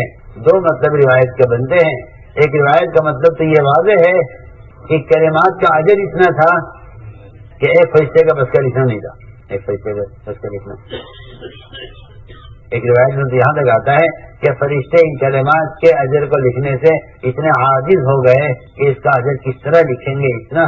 تو یہ فرشتے ان کلمات کو اپنے پروں میں چھپا کر اللہ کے یہاں لے گئے اور کہا تیرے بندے نے ایسے کلمات کہے ہیں نماز میں قومے میں کہ ہم اس کا اجر لکھنے سے قاصر ہیں، کیا کریں اس کا؟ اللہ نے فرمایا کہ جس طرح میرے بندے نے کہیں اسی طرح اس کے اعمال نامے کے اندر لکھ دو. اللہ اکبر. بہت مشکل تو یہ ہے نا کہ جی میں تاجر ہوں، میں تو دکان چھوڑ کر آیا ہوں، امام صاحب نماز لمبی پڑھا رہے ہیں. جی آج کل کے مولوی بھی کہتا ہے، آج کل کے عوام بھی کہتے ہیں نماز ہلکی کرو، لوگوں کے پاس فرصت نہیں ہے، لوگ بہت مشغول ہیں. میں کہتا ہوں کہ یہ راستہ فسق کا ہے کہ دنیاوی تقاضے کی وجہ سے نماز کو مختصر کیا جائے. ہاں آپ حدیث پیش کرتے ہیں نا منم قوم سے فقیر کہ جو نماز پڑھائے ہلکی پڑھائے. آپ سورہ بقرہ پڑھیے عشاء کی نماز میں 1.25 سپارہ 1 رکعت میں 1.25 سپارہ 1 رکعت میں، تب آپ کا حدیث بیان کرنا درست ہوگا. تو آپ کا حدیث بیان کرنا. جی ہاں کسی کہتے ہیں لمبی نماز. عمر رضی اللہ تعالیٰ عنہ فجر کی نماز میں سورہ یوسف پوری پڑھتے تھے. اور تو کیونکہ قرآن سننے کا شوق نہیں ہے نا، قرآن سننے کا شوق نہیں ہے، ورنہ دور صحابہ میں قرآن کے سننے کا ایسا شوق تھا۔ عمر رضی اللہ تعالیٰ نے مسافر کو بلایا اور صرف اتنا کہا ذکرنا ربنا، ہمیں ہمارے رب کی ذرا یاد دلاؤ۔ عشاء کی نماز کا سلام پھیر کر بیٹھے قرآن سننے کے لیے، اور سنتے رہے، وہ پڑھنے میں مست تھے، وہ سننے میں مست تھے۔ تو لوگوں نے اگر کہا کہ مومنین فجر کی نماز میں لوگ انتظار کر رہے ہیں آپ کا، نماز پڑھا دیجیے، آپ نماز پڑھا دیجیے فجر کی مجمع نہیں، انہیں پتہ چلا رات کا، نہیں پتہ چلا رات کا۔ جس طرح عیاش لوگوں کو نہیں معلوم ہوتا رات کہاں گزر گئی، اس طرح عباد کو نہیں پتہ چلتا کہ رات کہاں گزر گئی۔ لوگوں نے اگر نماز فجر کی نماز میں لوگ انتظار کر رہے ہیں آپ کا، یعنی اذان ہوگی فجر کی، اذان بھی ہو چکی ہے، وقت بھی ہو چکا ہے، نماز تو دیر ہو رہی ہے۔ ایک صاحب کی زبان سے نکل گیا منین آج تہجد چھوٹ گئی ہے۔ حضرت نے فرمایا عبادت میں تہجد کیا ہم تہجد میں نہیں تھے، قرآن سن رہے تھے، ایسا ہو سکتا ہے۔ آج اگر امام مسنون قرات بھی کر دے تب بھی مقتدیوں کو شکایت ہے، کیونکہ میں مسجد میں تاجر بن کر آیا ہوں، میں حافظ بن کر نہیں آیا، میرا معاملہ دکان کا ہے، آپ جلدی نماز پڑھائیے۔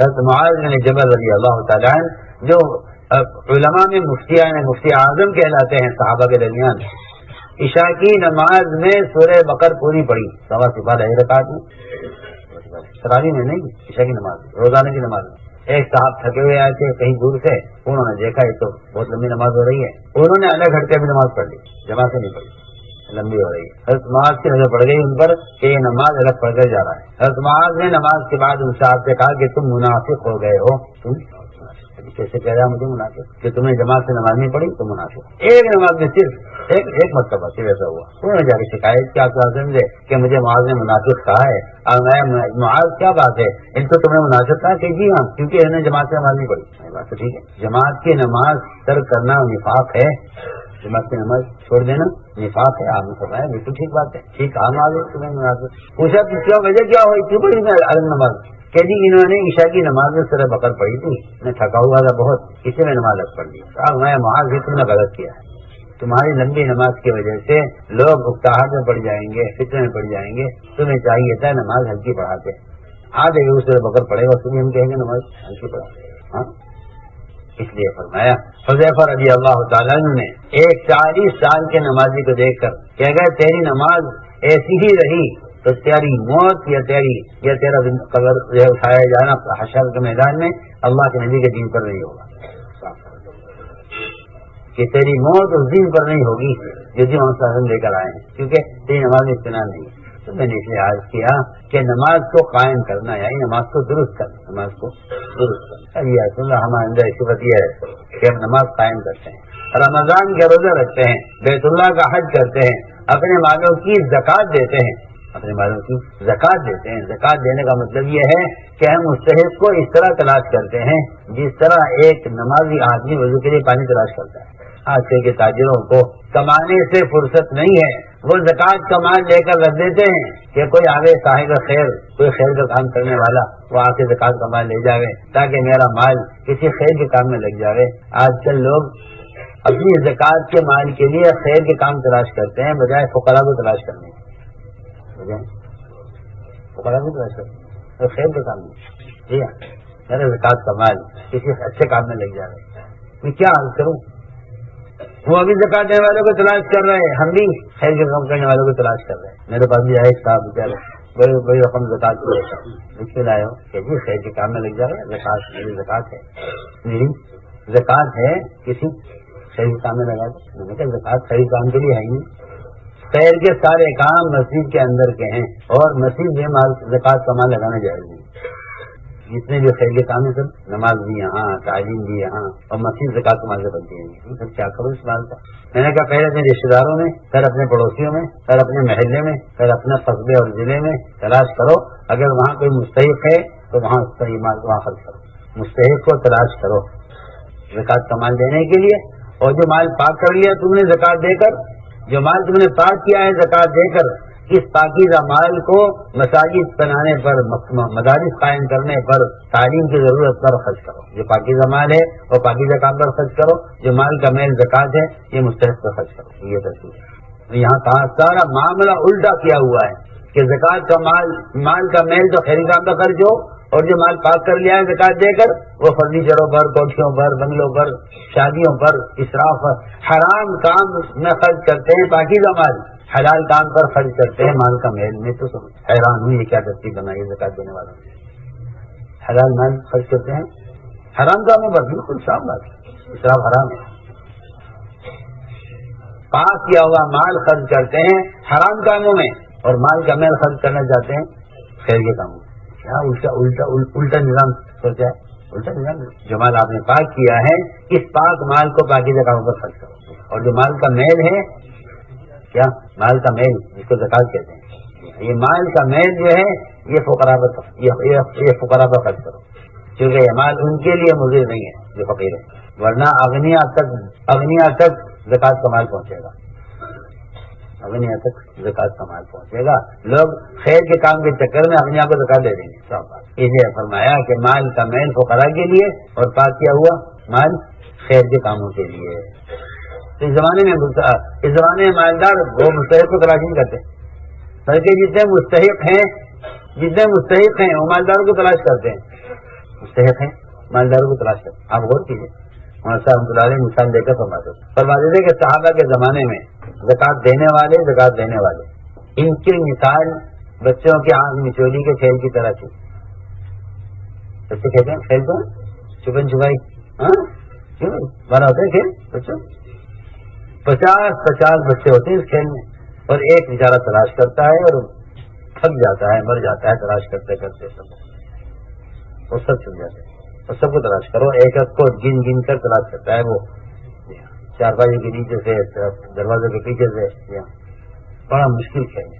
جو جن میں تلاش کرنا ہوتا ہے وہ تھک جاتا ہے تلاش کرتے کرتے۔ صحابہ کے زمانے میں یہ زکات دینے والے اور فقراء کا معاملہ ایسا تھا، فقراء چھپتے تھے اور مالدار ان کو تلاش کرتے تھے، اور جس طرف سے وہ آتا تھا فقراء اس طرف سے چھپ جاتے تھے کہ ادھر آ رہا ہے، کوئی ادھر آ رہے تھے۔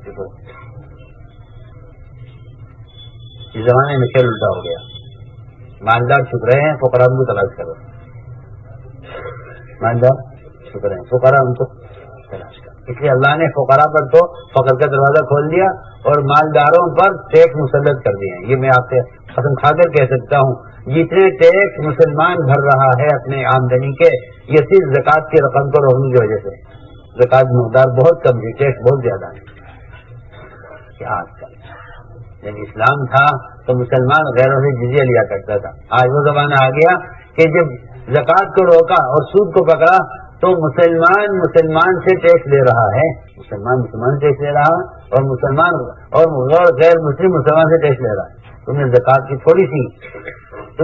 کی تھوڑی سی رقم کو روکا، آپ دیکھ لیجیے ٹیکس کتنے طرح کا ٹیکس ہے مسلمان ملکوں میں جا کر دیکھیں، آپ کے وجود کا بھی ٹیکس آ گیا ہے کہ آپ کیوں ہیں، آپ کیوں یہ جب جاہل قسم کے لوگ ہیں۔ مسلمان انسانوں کی آبادی کم کرنے کے لیے انسانوں پر ٹیکس لگایا گیا ہے۔ جو مسلمان ٹیکس لیا کرتا تھا وہ مسلمان اسلامی ملک میں اپنا ٹیکس دے رہا ہے، بھاگ کے آ رہے ہیں چھوڑ کے لوگ۔ کیا بات ہو گئی، ان کو پیسہ کمانے گئے تھے کہ نہیں جی وہاں تو گھر کا ٹیکس تو تھا ہی، اب تو ہمارے بھی ٹیکس ہونے لگا ہے، آپ کا بچہ پیدا ہوا ہے ٹیکس دیجیے۔ جنہیں آپ ترقی یافتہ مالدار ملک کہتے ہیں، میں کہتا ہوں ان سے بڑا فقیر کوئی نہیں ہے، ان سے بڑا فقیر کوئی نہیں ہے جو بچے سے ٹیکس لے رہے ہیں، باہر کا بچہ پیدا ہوا ٹیکس دیجیے۔ عمر رضی اللہ تعالی نے رات کے اندھیرے میں بچے کے رونے کی آواز سنی، یہ تھا اس ملک کا نظام جو میں آپ کو بتانا چاہتا ہوں، بچے کے رونے کی آئے حضرت عمر رضی اللہ تعالیٰ نے، اندھیرا تھا، بچہ بہت بلک کے رو رہا تھا، چپ نہیں ہو رہا تھا۔ کہا کس کا بچہ رو رہا ہے یہ؟ میں نے کہا ہاں میرا بچہ رو رہا ہے۔ چھپاؤ چپ کرو اس کو، پھیلاؤ۔ اس نے کچھ کا منہ دبایا، کچھ اسے ہلایا جلایا، سب سمجھ چلے گئے، تھوڑی دیر بچہ رویا، پھر تمہارا ہے، پھر آ کر ڈانٹا اس عورت کو، بہت بری عورت ہے تو تجھے بچہ سنبھالنا نہیں آتا، تیرا بچہ رو رہا۔ اس نے کہا تو نے ہمیں پریشان کر دیا، بچہ رو رہا بھی کیا کروں؟ کہنے کیوں رو رہا ہے یہ؟ کہنے لگی وہ عورت اندھیرے میں کبھی پہچانی نہیں، کہنے لگی کیوں نہ رو رہی ہے بچہ، جو عمر ہے نا عمر، اس نے یہ قانون بنا دیا ہے کہ جب تک بچہ ماں کا دودھ نہیں چھوڑ دے گا اس کا وظیفہ جاری نہیں ہوگا بیت المال سے. بچہ ماں کا دودھ نہیں چھوڑ دے گا اس وقت بچے کا وظیفہ بیت المال سے جاری نہیں ہوگا. اس عمر کے اس قانون کی وجہ سے میں اس بچے کا دودھ چھڑانا چاہتی ہوں وقت سے پہلے تاکہ اس کا وظیفہ طے ہو جائے. یہ عمر نے کر رکھا ہے. یہ بچہ جو رو رہا ہے یہ عمر کے قانون کی وجہ سے رو رہا ہے. عمر رضی اللہ تعالیٰ عنہ وہاں سے روتے ہوئے آئے اور عمر اتنا رو رہے تھے کہ عمر کے فجر کی نماز کی آواز اور قرات سمجھ نہیں آ رہی تھی. کیا پڑھ رہے ہیں سنایا سب کو جمع کر کے کہ عمر نے کتنے مسلمانوں کے بچوں کو قتل کر دیا ہوگا اب تک اس قانون کی وجہ سے. آج کے بعد قانون ہی ہے سارے ملکوں کا بچے کی پیدائش کے ساتھ ساتھ اس کا وظیفہ طے کر دیا جائے بیت المال سے. جہاں بچوں کو بیت المال سے وظیفہ ملتا تھا آج وہاں بڑوں پر ٹیکس لگتا ہے کہ آپ کیوں ہیں ٹیکس لیجیے.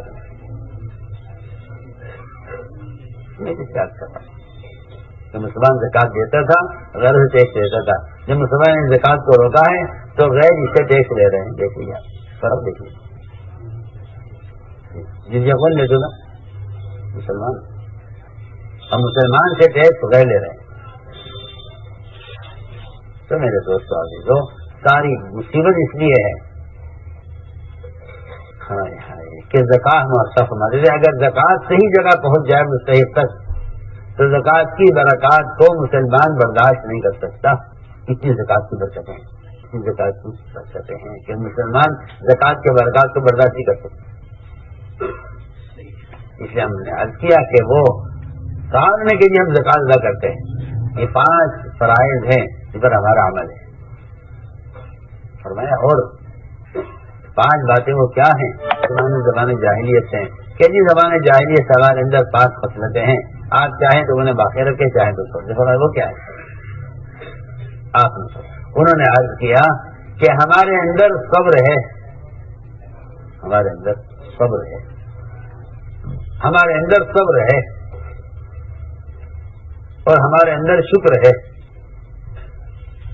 یہ 2 علامتیں ایسی ہیں کہ اگر کسی مسلمان میں صبر اور شکر کی صفت پیدا ہو جائے تو وہ کامل ایمان والا ہوگا. کیوں؟ لیکن صبر کہتے ہیں حالات کے مقابلے میں حکم پر جمنا. حالات کے مقابلے میں صرف بھوک پیاس کے مقابلے میں روزہ رکھ لینے کو بھی حدیث میں صبر کہا ہے. آدمی بھوک پیاس کا اگر روزہ رکھ لے اور بھوک پیاس کو برداشت کر لے تو اس روزے کے فریضے کو حدیث نے صبر کہا ہے. اس کا نام ہی صبر ہے. اس کا نام صبر ہے. روزے کو حدیث نے صبر کہا ہے. روزہ صبر ہے. اس کا بدلہ جنت ہے. اور ہمارے اندر شکر ہے. لیکن مشکل یہ ہے کہ اس زمانے میں لوگ نہ صبر کو جانتے نہ شکر کو جانتے. صبر تو سمجھتے ہیں تکلیف کو برداشت کرنا. کہیں پٹائی ہو جائے تو کہتا ہے بھائی صبر کر لو صبر کا پھل میٹھا ہوتا ہے. میں کہتا ہوں بالکل بھی نہیں. یہ مطلب ہی نہیں ہے صبر. اور یہ بات یاد رکھیں آپ جو حالات گناہوں کی وجہ سے آتے ہیں وہ صبر کرنے سے بدلتے نہیں ہیں. صبر کرنے سے بدلتے نہیں ہیں. جو حالات گناہوں کی وجہ سے آتے ہیں صبر سے نہیں بدلتے. اس لیے کہ جو حالات گناہ کی وجہ سے آتے ہیں وہ حالات توبہ سے اور اپنے حالات کو بدلنے سے ٹھیک ہوتے ہیں. صبر کرنے سے حالات نہیں بدلا کرتے. صبر کرنے سے حالات نہیں بدلا کرتے. صبر سے حالات ان کے بدلتے ہیں جو حالات میں حکم پورا کرتے ہیں. اس لیے میں آج کر رہا ہوں کہ جو حالات حکم توڑنے سے آتے ہیں وہ صبر کرنے سے درست نہیں ہوتے. شکر کسے کہتے ہیں؟ شکر کہتے ہیں کہ نعمت میں اللہ کو زیادہ یاد کرنا. نعمت میں اللہ کو زیادہ یاد کرنا. نعمت میں اللہ کو زیادہ یاد کرنا. لوگ نعمتوں میں اللہ کو بھلا دیتے ہیں. جی ہاں. اور پریشانی میں اللہ کو یاد کرتے ہیں. پریشانی میں اللہ کو یاد کرتے ہیں. حالانکہ اللہ کو پریشانی میں یاد کرنا وہ کمال نہیں ہے جو کمال اللہ کو نعمتوں میں یاد رکھنے کا. تو کمال نعمتوں میں. اس لیے لوگ سمجھتے ہیں کہ شکر یہ ہے کہ ہم زبان سے اللہ تعالیٰ کا شکر ادا کریں. حالانکہ بات واضح ہے بالکل کہ زبان سے شکر ادا نہیں ہوتا. زبان سے شکر ادا نہیں ہوتا. زبان سے تو شکر کے الفاظ ادا ہوتے ہیں.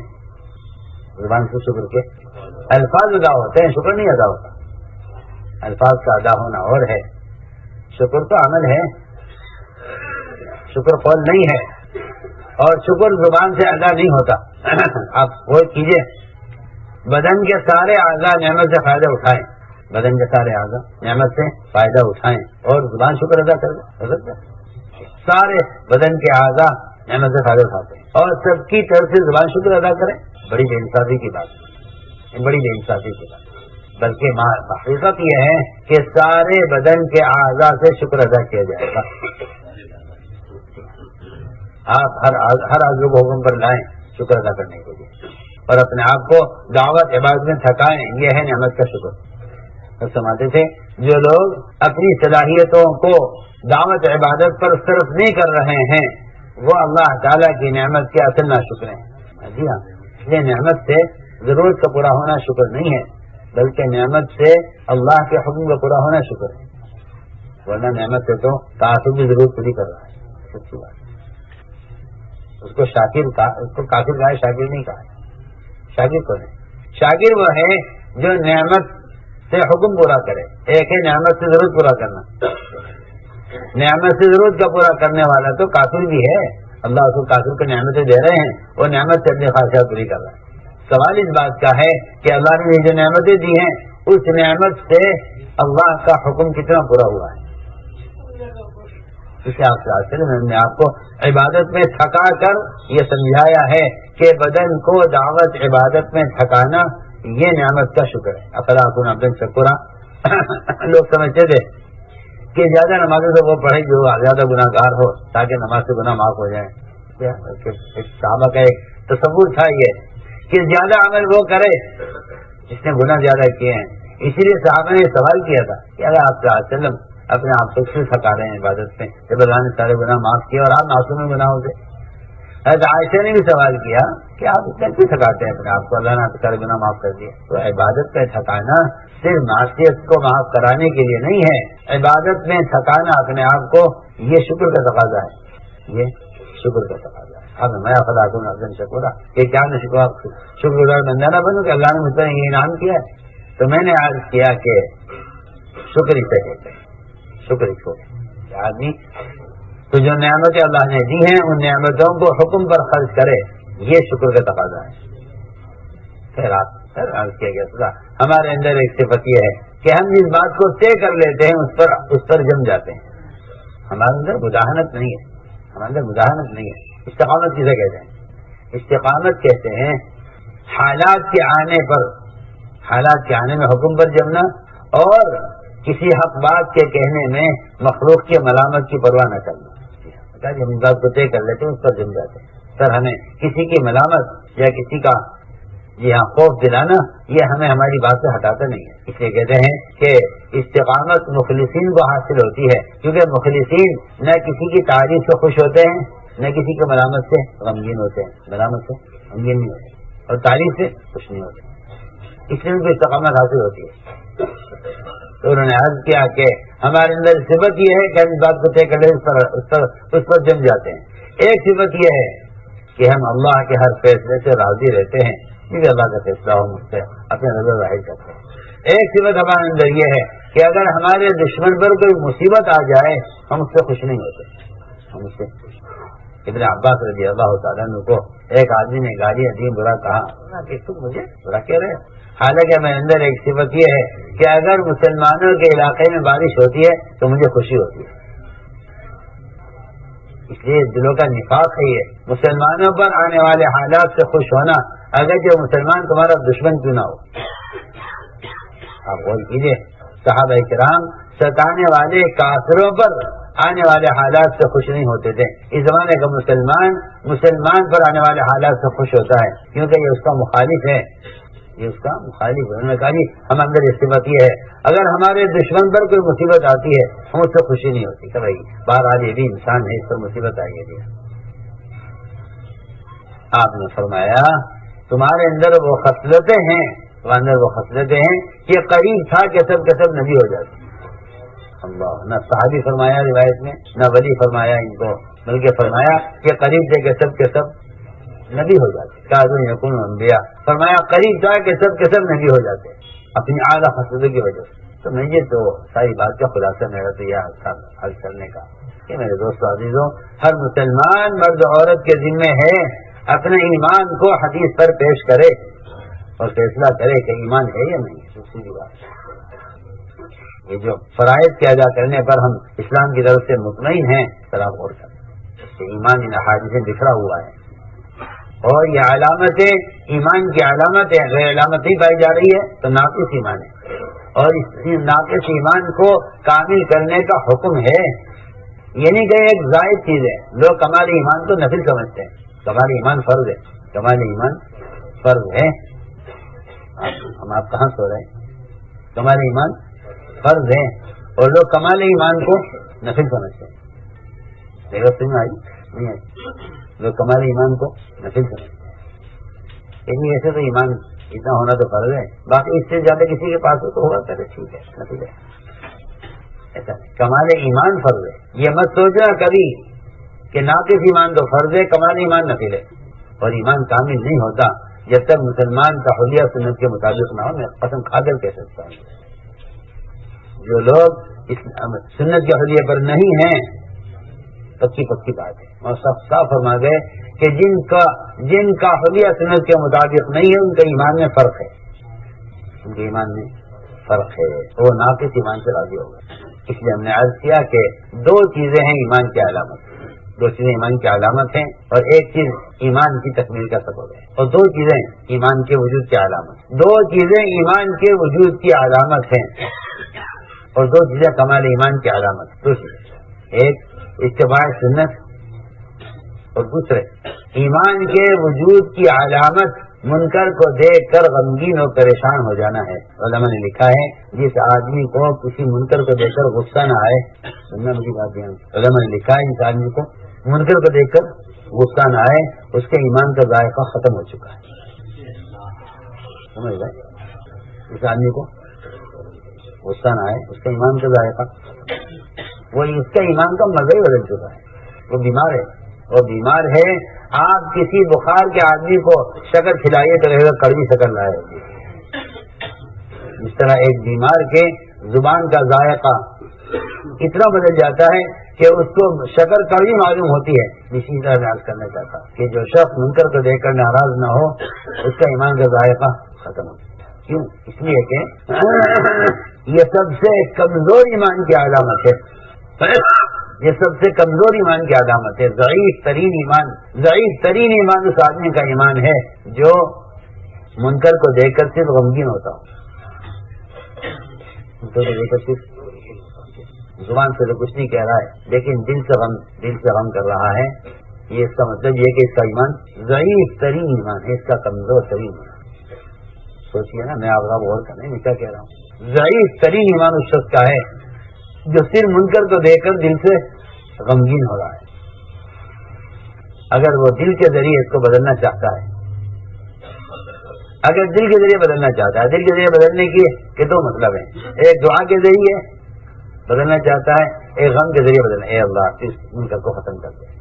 دوسری بات یہ ہے کہ نہیں چلیے اس کے دل میں اس بات کا دکھ ہے کہ ہاں یہ منکر غلط ہو رہا ہے، یہ نہیں ہونا چاہیے. صرف اتنی بات دل میں ہے کہ یہ نہیں ہونا چاہیے، غلط ہو رہا ہے. یہ کمزور ایمان کی علامت ہے. حدیث میں یہ ہے ذالک اضعف الایمان، کہ سب سے کمزور ایمان مومن کے دل کا متاثر ہونا ہے گناہ کو دیکھ کر. درمیانہ ایمان یہ ہے حدیث میں کہ اس کو منکر کو دیکھ کر زبان سے اس منکر کو ختم کرنے کی کوشش کرے. زبان سے منکر کو کرے، زبان سے. وہ کیسے ہوگا؟ کیونکہ زبان سے منکر کو ختم کرنے کا جو سنت طریقہ ہے، زبان سے منکر کو ختم کرنے کا جو سنت طریقہ ہے وہ یہ ہے کہ اس منکر کرنے والے کو معروفات پر لے آؤ. منکر کرنے والے کو، گناہ کرنے والے کو نماز پر لے آؤ. کیونکہ بے شمار گناہ وہ ہیں جو نماز چھوڑنے کی وجہ سے ہوتے ہیں. جب نماز کا چھوڑنا کفر اسلام کے درمیان کی آڑ کو ختم کر دیتا ہے، پھر کبائر کا ہونا کیا مشکل ہے. کبائر کا ہونا کیا مشکل ہے. ایک آدمی سے کبیرہ گناہ میں کیا مشکل ہے جب اس کے کفر کے درمیان کی آڑ ختم ہو گئی.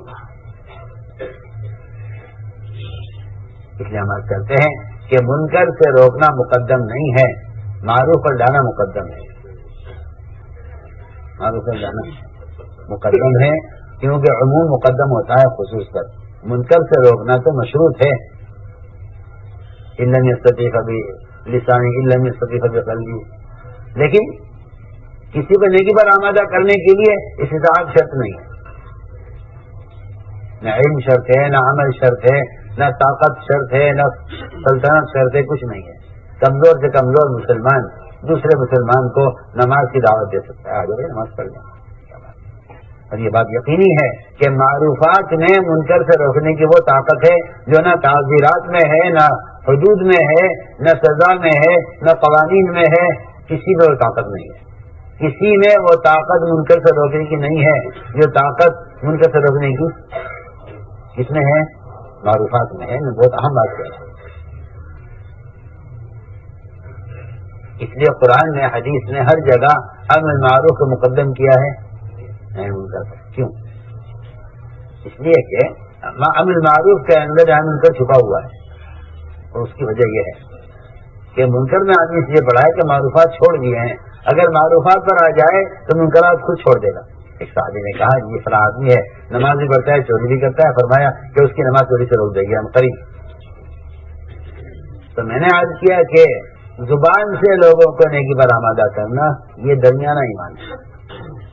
یہ درمیانہ ایمان ہے، درمیانہ جہاد ہے. علی کا قول ہے یہ کہ درمیانہ جہاد ہے کہ آپ زبان سے لوگوں کو نیکی پر آمادہ کریں. درمیانہ جہاد ہے. تو دو باتیں میں نے عرض کی ہیں کہ دو چیزیں ایمان کی علامت ہیں. ایک اتباع سنت اور ایک دوسروں کو دعوت دینا. تیسری بات یہ ہے کہ جس طرح ایمان کے وجود کی علامت دعوت ہے، اس طرح ایمان کے تکمیل کا سبب بھی دعوت ہے. ایمان کی تکمیل کا سبب، ایمان کی تکمیل کا سبب دعوت ہے. اور دعوت کے بغیر ایمان کامل نہیں ہوتا. یہ تو قرآن حدیث میں بات بھری ہوئی ہے. علماء کے اقوال واضح ہیں. بالکل علماء کے اقوال واضح ہیں. انفرادی اعمال کرنے سے ایمان کامل نہیں ہوتا. انفرادی اعمال کرنے سے ایمان کامل نہیں ہوتا. یہ پکی بات ہے کیونکہ لوگ ناواقف ہیں اور لوگوں کو معلوم نہیں ہے. انفرادی اعمال کرنے سے ایمان کامل نہیں ہوتا. میں تو اپنی ذات سے سارے کام نہیں کرتا ہوں، اللہ کا فضل ہے، مجھ سے کوئی کبیرہ گناہ نہیں ہوا ہے. لیکن آپ یاد رکھیے کہ آپ کے ایمان کی تکمیل دوسروں کو دعوت دینے پر موقوف ہے. آپ کے ایمان کا کمال بہت کام کی بات ہے. یہ بہت کام کی بات ہے. ہم آپ سے عرض کر رہے ہیں ہر مسلمان کے اپنے ایمان کا کمال دوسروں کو معروفات پر آمادہ کرنے پر موقوف ہے. ہمیں دعوت دینے کا تقاضا جب ہوگا جب اس بات کو سمجھیں کہ میرا ایمان دوسروں کو نیکی پر آمادہ کرنے پر موقوف ہے. اس لیے قرآن نے صاف کہا ہے تأمرون بالمعروف وتنہون عن المنکر وتؤمنون باللہ. اگر ایمان باللہ چاہتے ہو کمال کے ساتھ تو پھر اس کا راستہ یہ ہے کہ آپ دوسروں کو نیکی پر خود آمادہ کریں. آپ دوسروں کو نیکی پر خود آمادہ کریں. یہ آپ کے ایمان کا کمال ہوگا کہ آپ لوگوں کو نیکی پر آمادہ کریں. یہی ایمان کے وجود کی علامت ہے اور یہی ایمان کی زیادتی کی علامت، ایمان کی زیادتی کا سبب ہے. اس لیے علماء نے لکھا ہے کہ اگر آپ نمازیں اس لیے پڑھتے ہیں کہ آپ کی پیشانی سیاہ ہو جائے اور آپ روزے اتنے رکھتے ہیں کہ آپ کے ہونٹوں پر خشکی جم جائے اور آپ زکوٰۃ صحیح پوری وقت پر ادا کر رہے ہیں پابندی سے، علماء نے لکھا ہے اسلام میں ایمان کی علامت صرف اس کو قرار نہیں دیا گیا. اسلام میں ایمان کی اسلام میں ایمان کی علامت یہ ہے کہ آپ دوسروں کو نیکی پر آمادہ کرتے ہیں. ہم دوسروں کو نیکی پر آمادہ کرتے ہیں. ہم اسے صاف سے بات کرتے ہیں کہ اس ساری نقل و حرکت کا اور اس ساری چلت پھرت کا اور اس خروج کا اصل مقصد ہی امر معروف نہی عن منکر کے فریضے کو ادا کرنا ہے. تو آپ علم کو حاصل کرنے کے لیے آپ اس کے لیے اپنا وقت فارغ کرتے ہیں. اس لیے اس طرح ایمان کی تکمیل کے لیے دعوت اللہ کے واسطے اپنے وقت کو فارغ کریں. کیونکہ اس ساری نفر اگر آپ کا خیال یہ ہے کہ بات ہی جو پہنچانی ہے نا اس کے لیے سننے کی ضرورت ہے. سنیے اگر آپ کا خیال یہ ہے کہ دین کی باتیں جو پہنچانی ہے نا اس کے لیے سننے کی ضرورت ہے کہ آپ پہلے یہ ثابت کیجئے اور کوئی ایسا راستہ نکالیے کہ بھئی نماز کے افعال ہی تو ہونے ہیں نا، اس کے لیے میرے بدن کے استعمال کی کیا ضرورت ہے؟ اگر کوئی ایسی مشین تیار ہو جائے، اگر کوئی ایسی کوئی مشین تیار ہو، آج کل کے زمانے میں کوئی مشکل نہیں ہے، ایک سے ایک کھلونے بن رہے ہیں، ٹیکنالوجی وہیں سے کہیں پہنچ چکی ہے۔ اگر کوئی ایسا کھلونا تیار ہو جائے جو نماز کے سارے ارکان، سارے افعال پورے کر لے، تو بتائیے کیا وہ آپ کی نماز کا متبادل ہو سکتا ہے؟ کوئی ایسی مشین تیار ہو جو نماز کا ادا کر لے۔ نماز تو آپ کا بدن، آپ نماز پڑھیں گے تو ادا ہوگی، ورنہ نماز ادا نہیں ہوگی۔ آپ کی اولاد سے بھی آپ کی نماز ادا نہیں ہوگی۔ تو جس طرح عبادت کا فریضہ مولوی صاحب اپنے بدن کے استعمال کیے بغیر ادا نہیں ہو سکتا، اس طرح دعوت کا فریضہ اپنے بدن کے استعمال کیے بغیر ادا نہیں ہو سکتا۔ کوئی تحریر، کوئی قلم، کوئی کتاب، کوئی پرچہ، کوئی پمفلیٹ صاف ثواب کیا، کوئی ذریعہ تذکیر کا اللہ نے بنایا نہیں ہے۔ یہ تو آپ کا خیال ہے کہ تذکیر کے اور بھی ذرائع ہیں، دین کی بات کے پہنچانے کے اور بھی ذرائع ہیں، یہ آپ کا غلط خیال ہے۔ جتنے بھی ذرائع ہیں خارجی، کوئی مؤثر نہیں ہوگا، کوئی ذریعہ مؤثر نہیں ہوگا اور کسی ذریعے سے نفع حاصل نہیں ہوگا۔ اس لیے کہ اللہ نے قرآن میں نفع کو تذکیر کے ساتھ جوڑا ہے، ذکر فإن الذکریٰ تنفع المؤمنین، ذکر کا امر آپ کے لیے ہے۔ اب یہ تذکیر تحریر سے نہیں ہوگا، یہ تذکیر تحریر سے نہیں ہوگی، کیونکہ تذکیر مؤثر ہوتی ہے تکلیف سے اور تحریر ہوتی ہے تکلیف نہیں۔ میری بات نہیں آ رہی، تذکیر مؤثر ہوتی ہے تکلیف سے، اور تحریر یعنی ابھارنا، لوگوں کو دعوت دینا، رغبت دلانا، یہ مؤثر ہوتی ہے تکلیف سے۔ آپ غور تو کیجیے، آپ کا تو خیال یہ ہے کہ بھئی قلم کے ذریعے بات پہنچاؤ، دین پھیلاؤ، قلم کے ذریعے دین پھیلاؤ۔ حالانکہ اگر آپ پیچھے جائیں صحابہ کے دور کی طرف تو آپ کو دین کو پھیلانے کے لیے قلم نہیں ملے گا بلکہ قدم ملے گا۔ علی گئے عراق والوں نے کہا جی ہمیں وضو کا طریقہ بتا دیجیے، فرمایا لا لوٹے میں پانی، لوٹے پانی لے کر عمل کر کے دکھلایا وہاں عراق جا کر۔ تو میں عرض کرنا چاہتا ہوں کہ تحریر سے تذکیر نہیں ہوتی، بلکہ تحریک سے یعنی حرکت میں آنے سے تذکیر مؤثر ہوتی ہے۔ آپ چل کر جائیے ان کے پاس، آپ چل کر جائیے ان کے پاس، آپ انہیں جا کر دعوت دیجیے۔ اس لیے کہ میں عرض کر چکا ہوں، جس طرح بدن کے استعمال کے بغیر عبادت کا فریضہ نہیں ادا ہو سکتا، اس طرح بدن کے استعمال کے بغیر دعوت کا فریضہ ادا نہیں ہو سکتا۔ سیدھی بات ہے۔ آپ پہلے نماز کے فریضے کو ادا کر کے دکھلائیے، کسی ذریعے ہو نہیں سکتا۔ نماز آپ پڑھیں گے تو ہوگا، روزہ آپ رکھیں گے تو ہوگا روزہ، آپ حج کریں گے تو حج ہوگا۔ ساری عبادتیں بدنی ہیں۔ اسی طرح میں حج کرنا چاہتا ہوں کہ دعوت ایک بدنی عبادت ہے، دعوت ایک بدنی عبادت ہے۔ اس لیے نقل و حرکت کا کوئی متبادل نہیں، نقل و حرکت کا کوئی متبادل نہیں۔ اللہ کے راستے میں نکلنا اللہ کا امر ہے، اللہ کا امر ہے، حکم ہے، اللہ کیسے نکلتے ہیں؟ اور اس امر کے چھوٹنے پر اللہ کی طرف سے عذاب کی دھمکیاں قرآن میں، حدیث میں، صحابہ کے اقوال میں بے شمار ملیں گی۔ آپ تو یہ سمجھتے ہیں کہ وہ تو قتال میں اگر نہیں نکلو گے تو عذاب ہوگا، جہاں قتال کا شبہ بھی نہیں ہے وہاں بھی نکلنے میں تاخیر پر عذاب کی دھمکی ہے۔ کیوں؟ اس لیے کہ دیکھو سننا ہماری بات، دعوت کا چھوڑنا معصیت ہے، دعوت کا چھوڑنا معصیت ہے۔ جس طرح نماز چھوڑنا معصیت ہے، اس طرح دعوت چھوڑنا معصیت ہے۔ ہم تو سمجھتے ہیں گشت ہے، گشت کر لو اچھا ہے، نہ کرو تو کوئی ایسی بات نہیں ہے۔ حالانکہ گشت امر معروف نہی عن منکر فریضے کو ادا کرنے کے لیے ہے، اس لیے ہے گشت، امر معروف نہی عن منکر کے فریضے کو ادا کرنے کے لیے، اس فریضے کو ادا کرنے کے لیے گشت ہے۔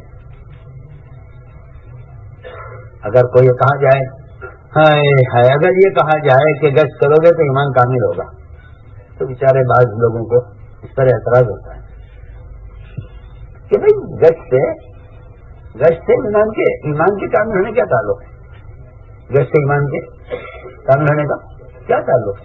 کیونکہ آپ کو معلوم ہی نہیں گشت کس لیے ہوتا ہے، اس لیے آپ کو گشت سے ایمان کے کامل ہونے کا کوئی رشتہ، کوئی تعلق آپ کو سمجھ نہیں آتا۔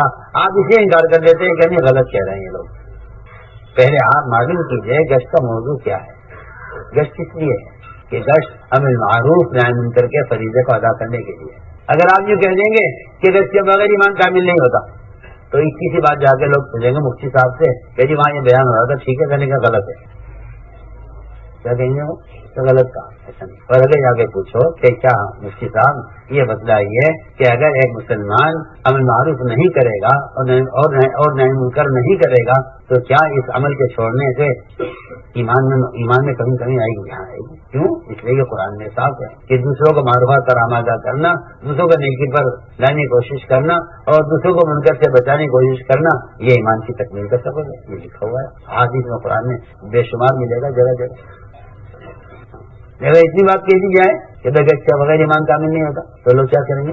انکار کر دیں گے. غلط کہہ رہے ہیں. میں تمہیں ایک شعر سناتا ہوں، شاید بار سنا جائے بات. ایک شعر مشہور ہے، مگر تو باغ میں جانے نتیجوں کہ ناحق خون پروانے کا ہوگا. مگر تو باغ میں جانے نتیجوں کہ ناحق خون پروانے کا ہوگا. اب جو ہمارے جیسے بے عقل ہیں وہ اس شعر کو سنتے ہیں یہ کیا بکواس. اس سے اگر شہد کی مکھی باغ میں چلی گئی، چمن میں چلی گئی شہد کی مکھی، تو اس سے پروانے کو کیا، پروانے کیوں قتل ہوگا؟ اسی کے تعلق ہے. اگر شہد کی مکھی باغ میں چلی گئی تو پروانہ قتل ہو جائے گا، چھوڑ دو نا. تو اس سے پروانے کے قتل ہونے کا کیا تعلق ہے؟ جیسے آج کل لوگ کہتے ہیں گشت ایمان کا کیا تعلق ہے؟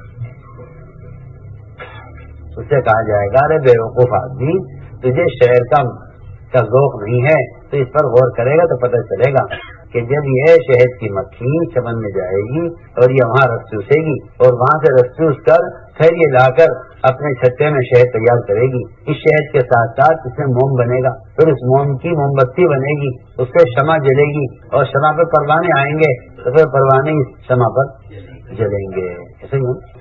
اب اگر کوئی کہے کہ بھائی مکھی کو، شہد کی مکھی کو باغ میں آنے نہ دو، کیونکہ باغ میں آئے گی اور یہاں سے شہد رس چوسے گی، پھر وہاں شہد بنے گا، پھر شہد کے ساتھ موم بنے گا، موم کی موم بتی بنے گی اور شمع جلے گا، شمع جلے گی تو اس کو پروانے آ کے مریں گے. تو کہیں گے نا ہاں بھائی بات ٹھیک ہے. ہم بھی یہ کہتے ہیں کہ جب تم جاؤ گے گلیوں میں، راستوں میں، سڑکوں پر، بازاروں میں، گھروں میں لوگوں سے ملاقاتیں کرو گے، انہیں وہاں سے اٹھا کر یہاں لاؤ گے جہاں چھتا لگا ہوا ہے مسجد میں، جی ہاں وہاں سے للوں کو نکال کے یہاں لاؤ گے اور یہاں جب یہ بیٹھیں گے علم کے مجلس میں اور ذکر کے حلقوں میں اور قرآن کے حلقوں میں تو یہاں اللہ کے راہ میں جان دینے کا شوق پیدا ہوگا نا. یہ آسان بات ہے تو غور تو کرے، مگر بات وہی ہے. اس لیے ہم نے عرض کیا کہ یہ اللہ کے راستے کی یہ نقل و حرکت ایمان مالیاتا کا منصور ہے. اس کام کو کوئی نام رکھتا تو اس کا نام تحریک ایمان رکھتا، اس کا نام. اس لیے میرے دوست عزیزو یہ تھا اصل مقصد کہ خروج اور نفر تو اقامت دین کے لیے ہے. بے شک دین کی تعلیم بھی حاصل ہو جائے گی، بے شک دین کی تعلیم حاصل ہو جائے گی. جو ڈاکٹری پڑھتے ہیں کالجوں میں کیا وہ پڑھ کر فارغ ہو جاتے ہیں؟ نہیں، ان کی تو تعلیم پوری نہیں ہوتی کہ جاب کی تلاش میں لگ جاتے ہیں. زندگی بھر یہ کام کرنا ہے جو پڑھا ہے. ہم یہ سمجھتے ہیں جماعت میں اتنا نکلو کہ تم دین سیکھ لو، کیونکہ دین سیکھنے کے لیے حالانکہ دین کا سیکھنا مستقل عمل ہے، اس سے فراغت ہو جائے گی. لیکن دعوت اللہ یہ مستقل ایک ایسا فریضہ ہے کہ موت تک اس سے فراغت نہیں ہے. آپ جانتے ہیں کہ ڈاکٹری پڑھ لیتا ہے مگر موت تک ڈاکٹر رہتا ہے. لوگ بزنس پڑھتے ہیں پھر موت تک تاجر بن کر رہتے ہیں. اسی طرح ہم نے عرض کیا کہ دین سیکھنا تو تبلیغ کا ابتدائی مرحلہ ہے اور پھر موت تک اپنے آپ کو اس محنت پر قائم رکھنا، اس دین کو دنیا میں قائم کرنے کی کوشش کرنا، یہ ہم نے عرض کیا. اس لیے اللہ کے راستے میں نکلنا اللہ کا امر ہے اور دعوت کا چھوڑنا معصیت ہے. دعوت کا چھوڑنا جہاں کوئی تذکرہ قتال کا نہیں ہے وہاں بھی اللہ کے راستے میں نکلنے میں تاخیر کرنا عذاب موجب عذاب ہے. آپ قرآن آپ کو جگہ جگہ ملے گا. قرآن میں ہے اللہ کے راستے میں نکلنے پر مال خرچ کرو. نکلنے کا جو حکم ہے ساتھ مال خرچ کرنے کا جو حکم ہے. اپنے آپ کو اپنے ہاتھوں ہرا کے مٹ ڈالو. یہ حکم اس وقت آیا جب انصار مدینہ نے مدینہ میں رہنا طے کیا.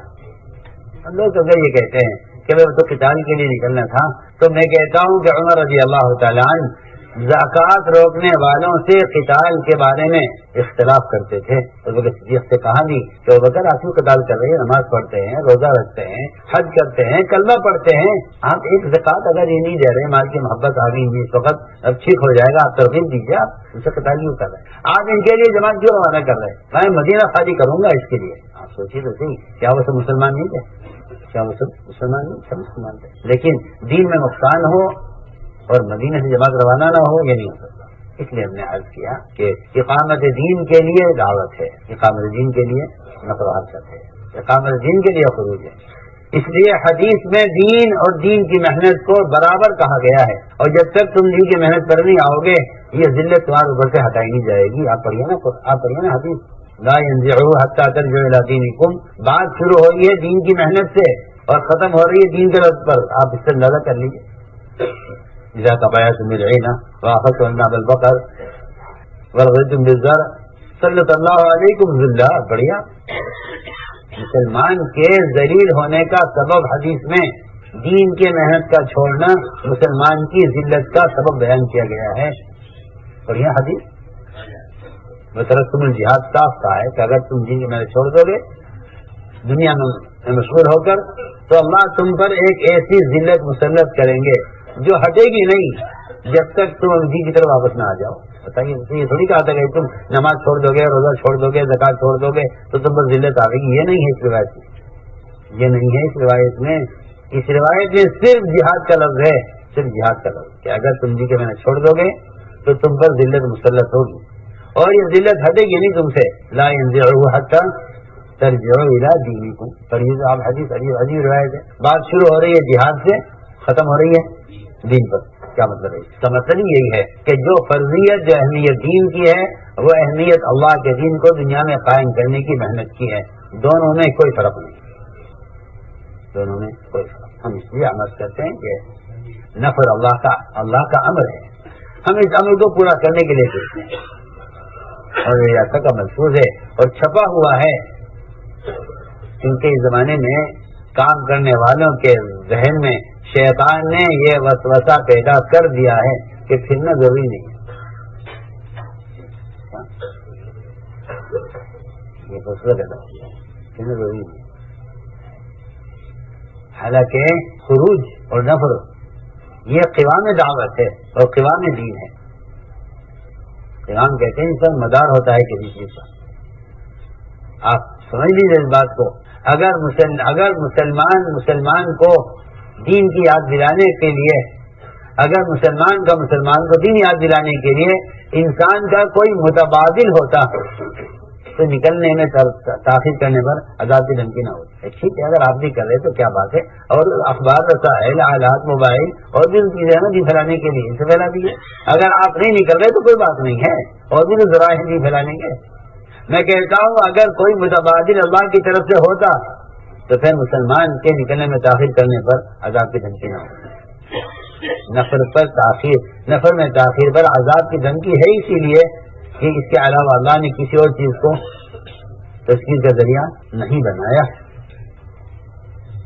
اس رواج کے زمانے میں اس بات کے کہنے کا کے لیے واقعی میں کہتا ہوں کہ اس کام پر بصیرت چاہیے، ورنہ اللہ مجھے معاف فرمائے، عوام ہو یا مولوی ہو وہ ابھی اس بارے میں بیچارہ شک میں پڑا ہوا ہے.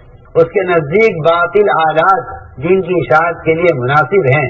وہاں ریاست کا محفوظ ہے کہ ایسے آلات سے باطل کی اشاعت ہوگی، دین کی اشاعت نہیں. لوگ معصیت میں مبتلا ہیں اور سمجھے کہ ہم دین کا کام کر رہے ہیں. کس میں مبتلا ہیں؟ گناہ میں ہیں، گناہوں میں مبتلا ہیں اور شیطان ان کی تھپکی دے رہا ہے کہ ہاں تم بھی دین کا کام کر رہے ہو، یہ بھی طریقہ ہے، یہ بھی طریقہ ہے، کوئی تنگی نہ کرو، سہولت رکھو. دیا جس طرح میں شروع کہہ رہا ہوں، اس طرح لوگوں نے معاشرے کے دین کو بگاڑا ہے، اس طرح لوگوں نے دعوت کو بھی بگاڑا ہے. اس لیے صاف بات ہے کسی بھی ذریعے سے جن کا پیغام پہنچانا دعوت اور تبلیغ نہیں ہے. کسی ذریعے دین کا پیغام پہنچانا دعوت اور تبلیغ صاف بات ہے. یہ آپ کا خیال غلط ہے کہ اور بھی ذرائع ہیں. اس لیے میرے دوستوں عزیزوں، اللہ کا عمل سمجھ کے اس کام کو کریں. کہ نکلنا اللہ کا عمل ہے اور ایسا کا عمل ہے. نہیں نکلو گے تو اللہ کے عذاب کو دعوت دو گے. جی کام سے تھوڑے کہہ دیا ایک اتنا بڑا عالم میں بات کہہ رہا، کیوں کہہ رہا؟ اس لیے اس کام کو اللہ کا عمل سمجھ کر کرو. بے شک دین مطلوب ہے، لیکن دین موقوف ہے دعوت پر. دین موقوف ہے دعوت پر. اس طرح نماز موقوف ہے طہارت پر، دین موقوف ہے دعوت پر. لوگ کہتے ہیں کہ جی اگر دین نہیں آیا دعوت سے پھر کیا فائدہ دعوت کا.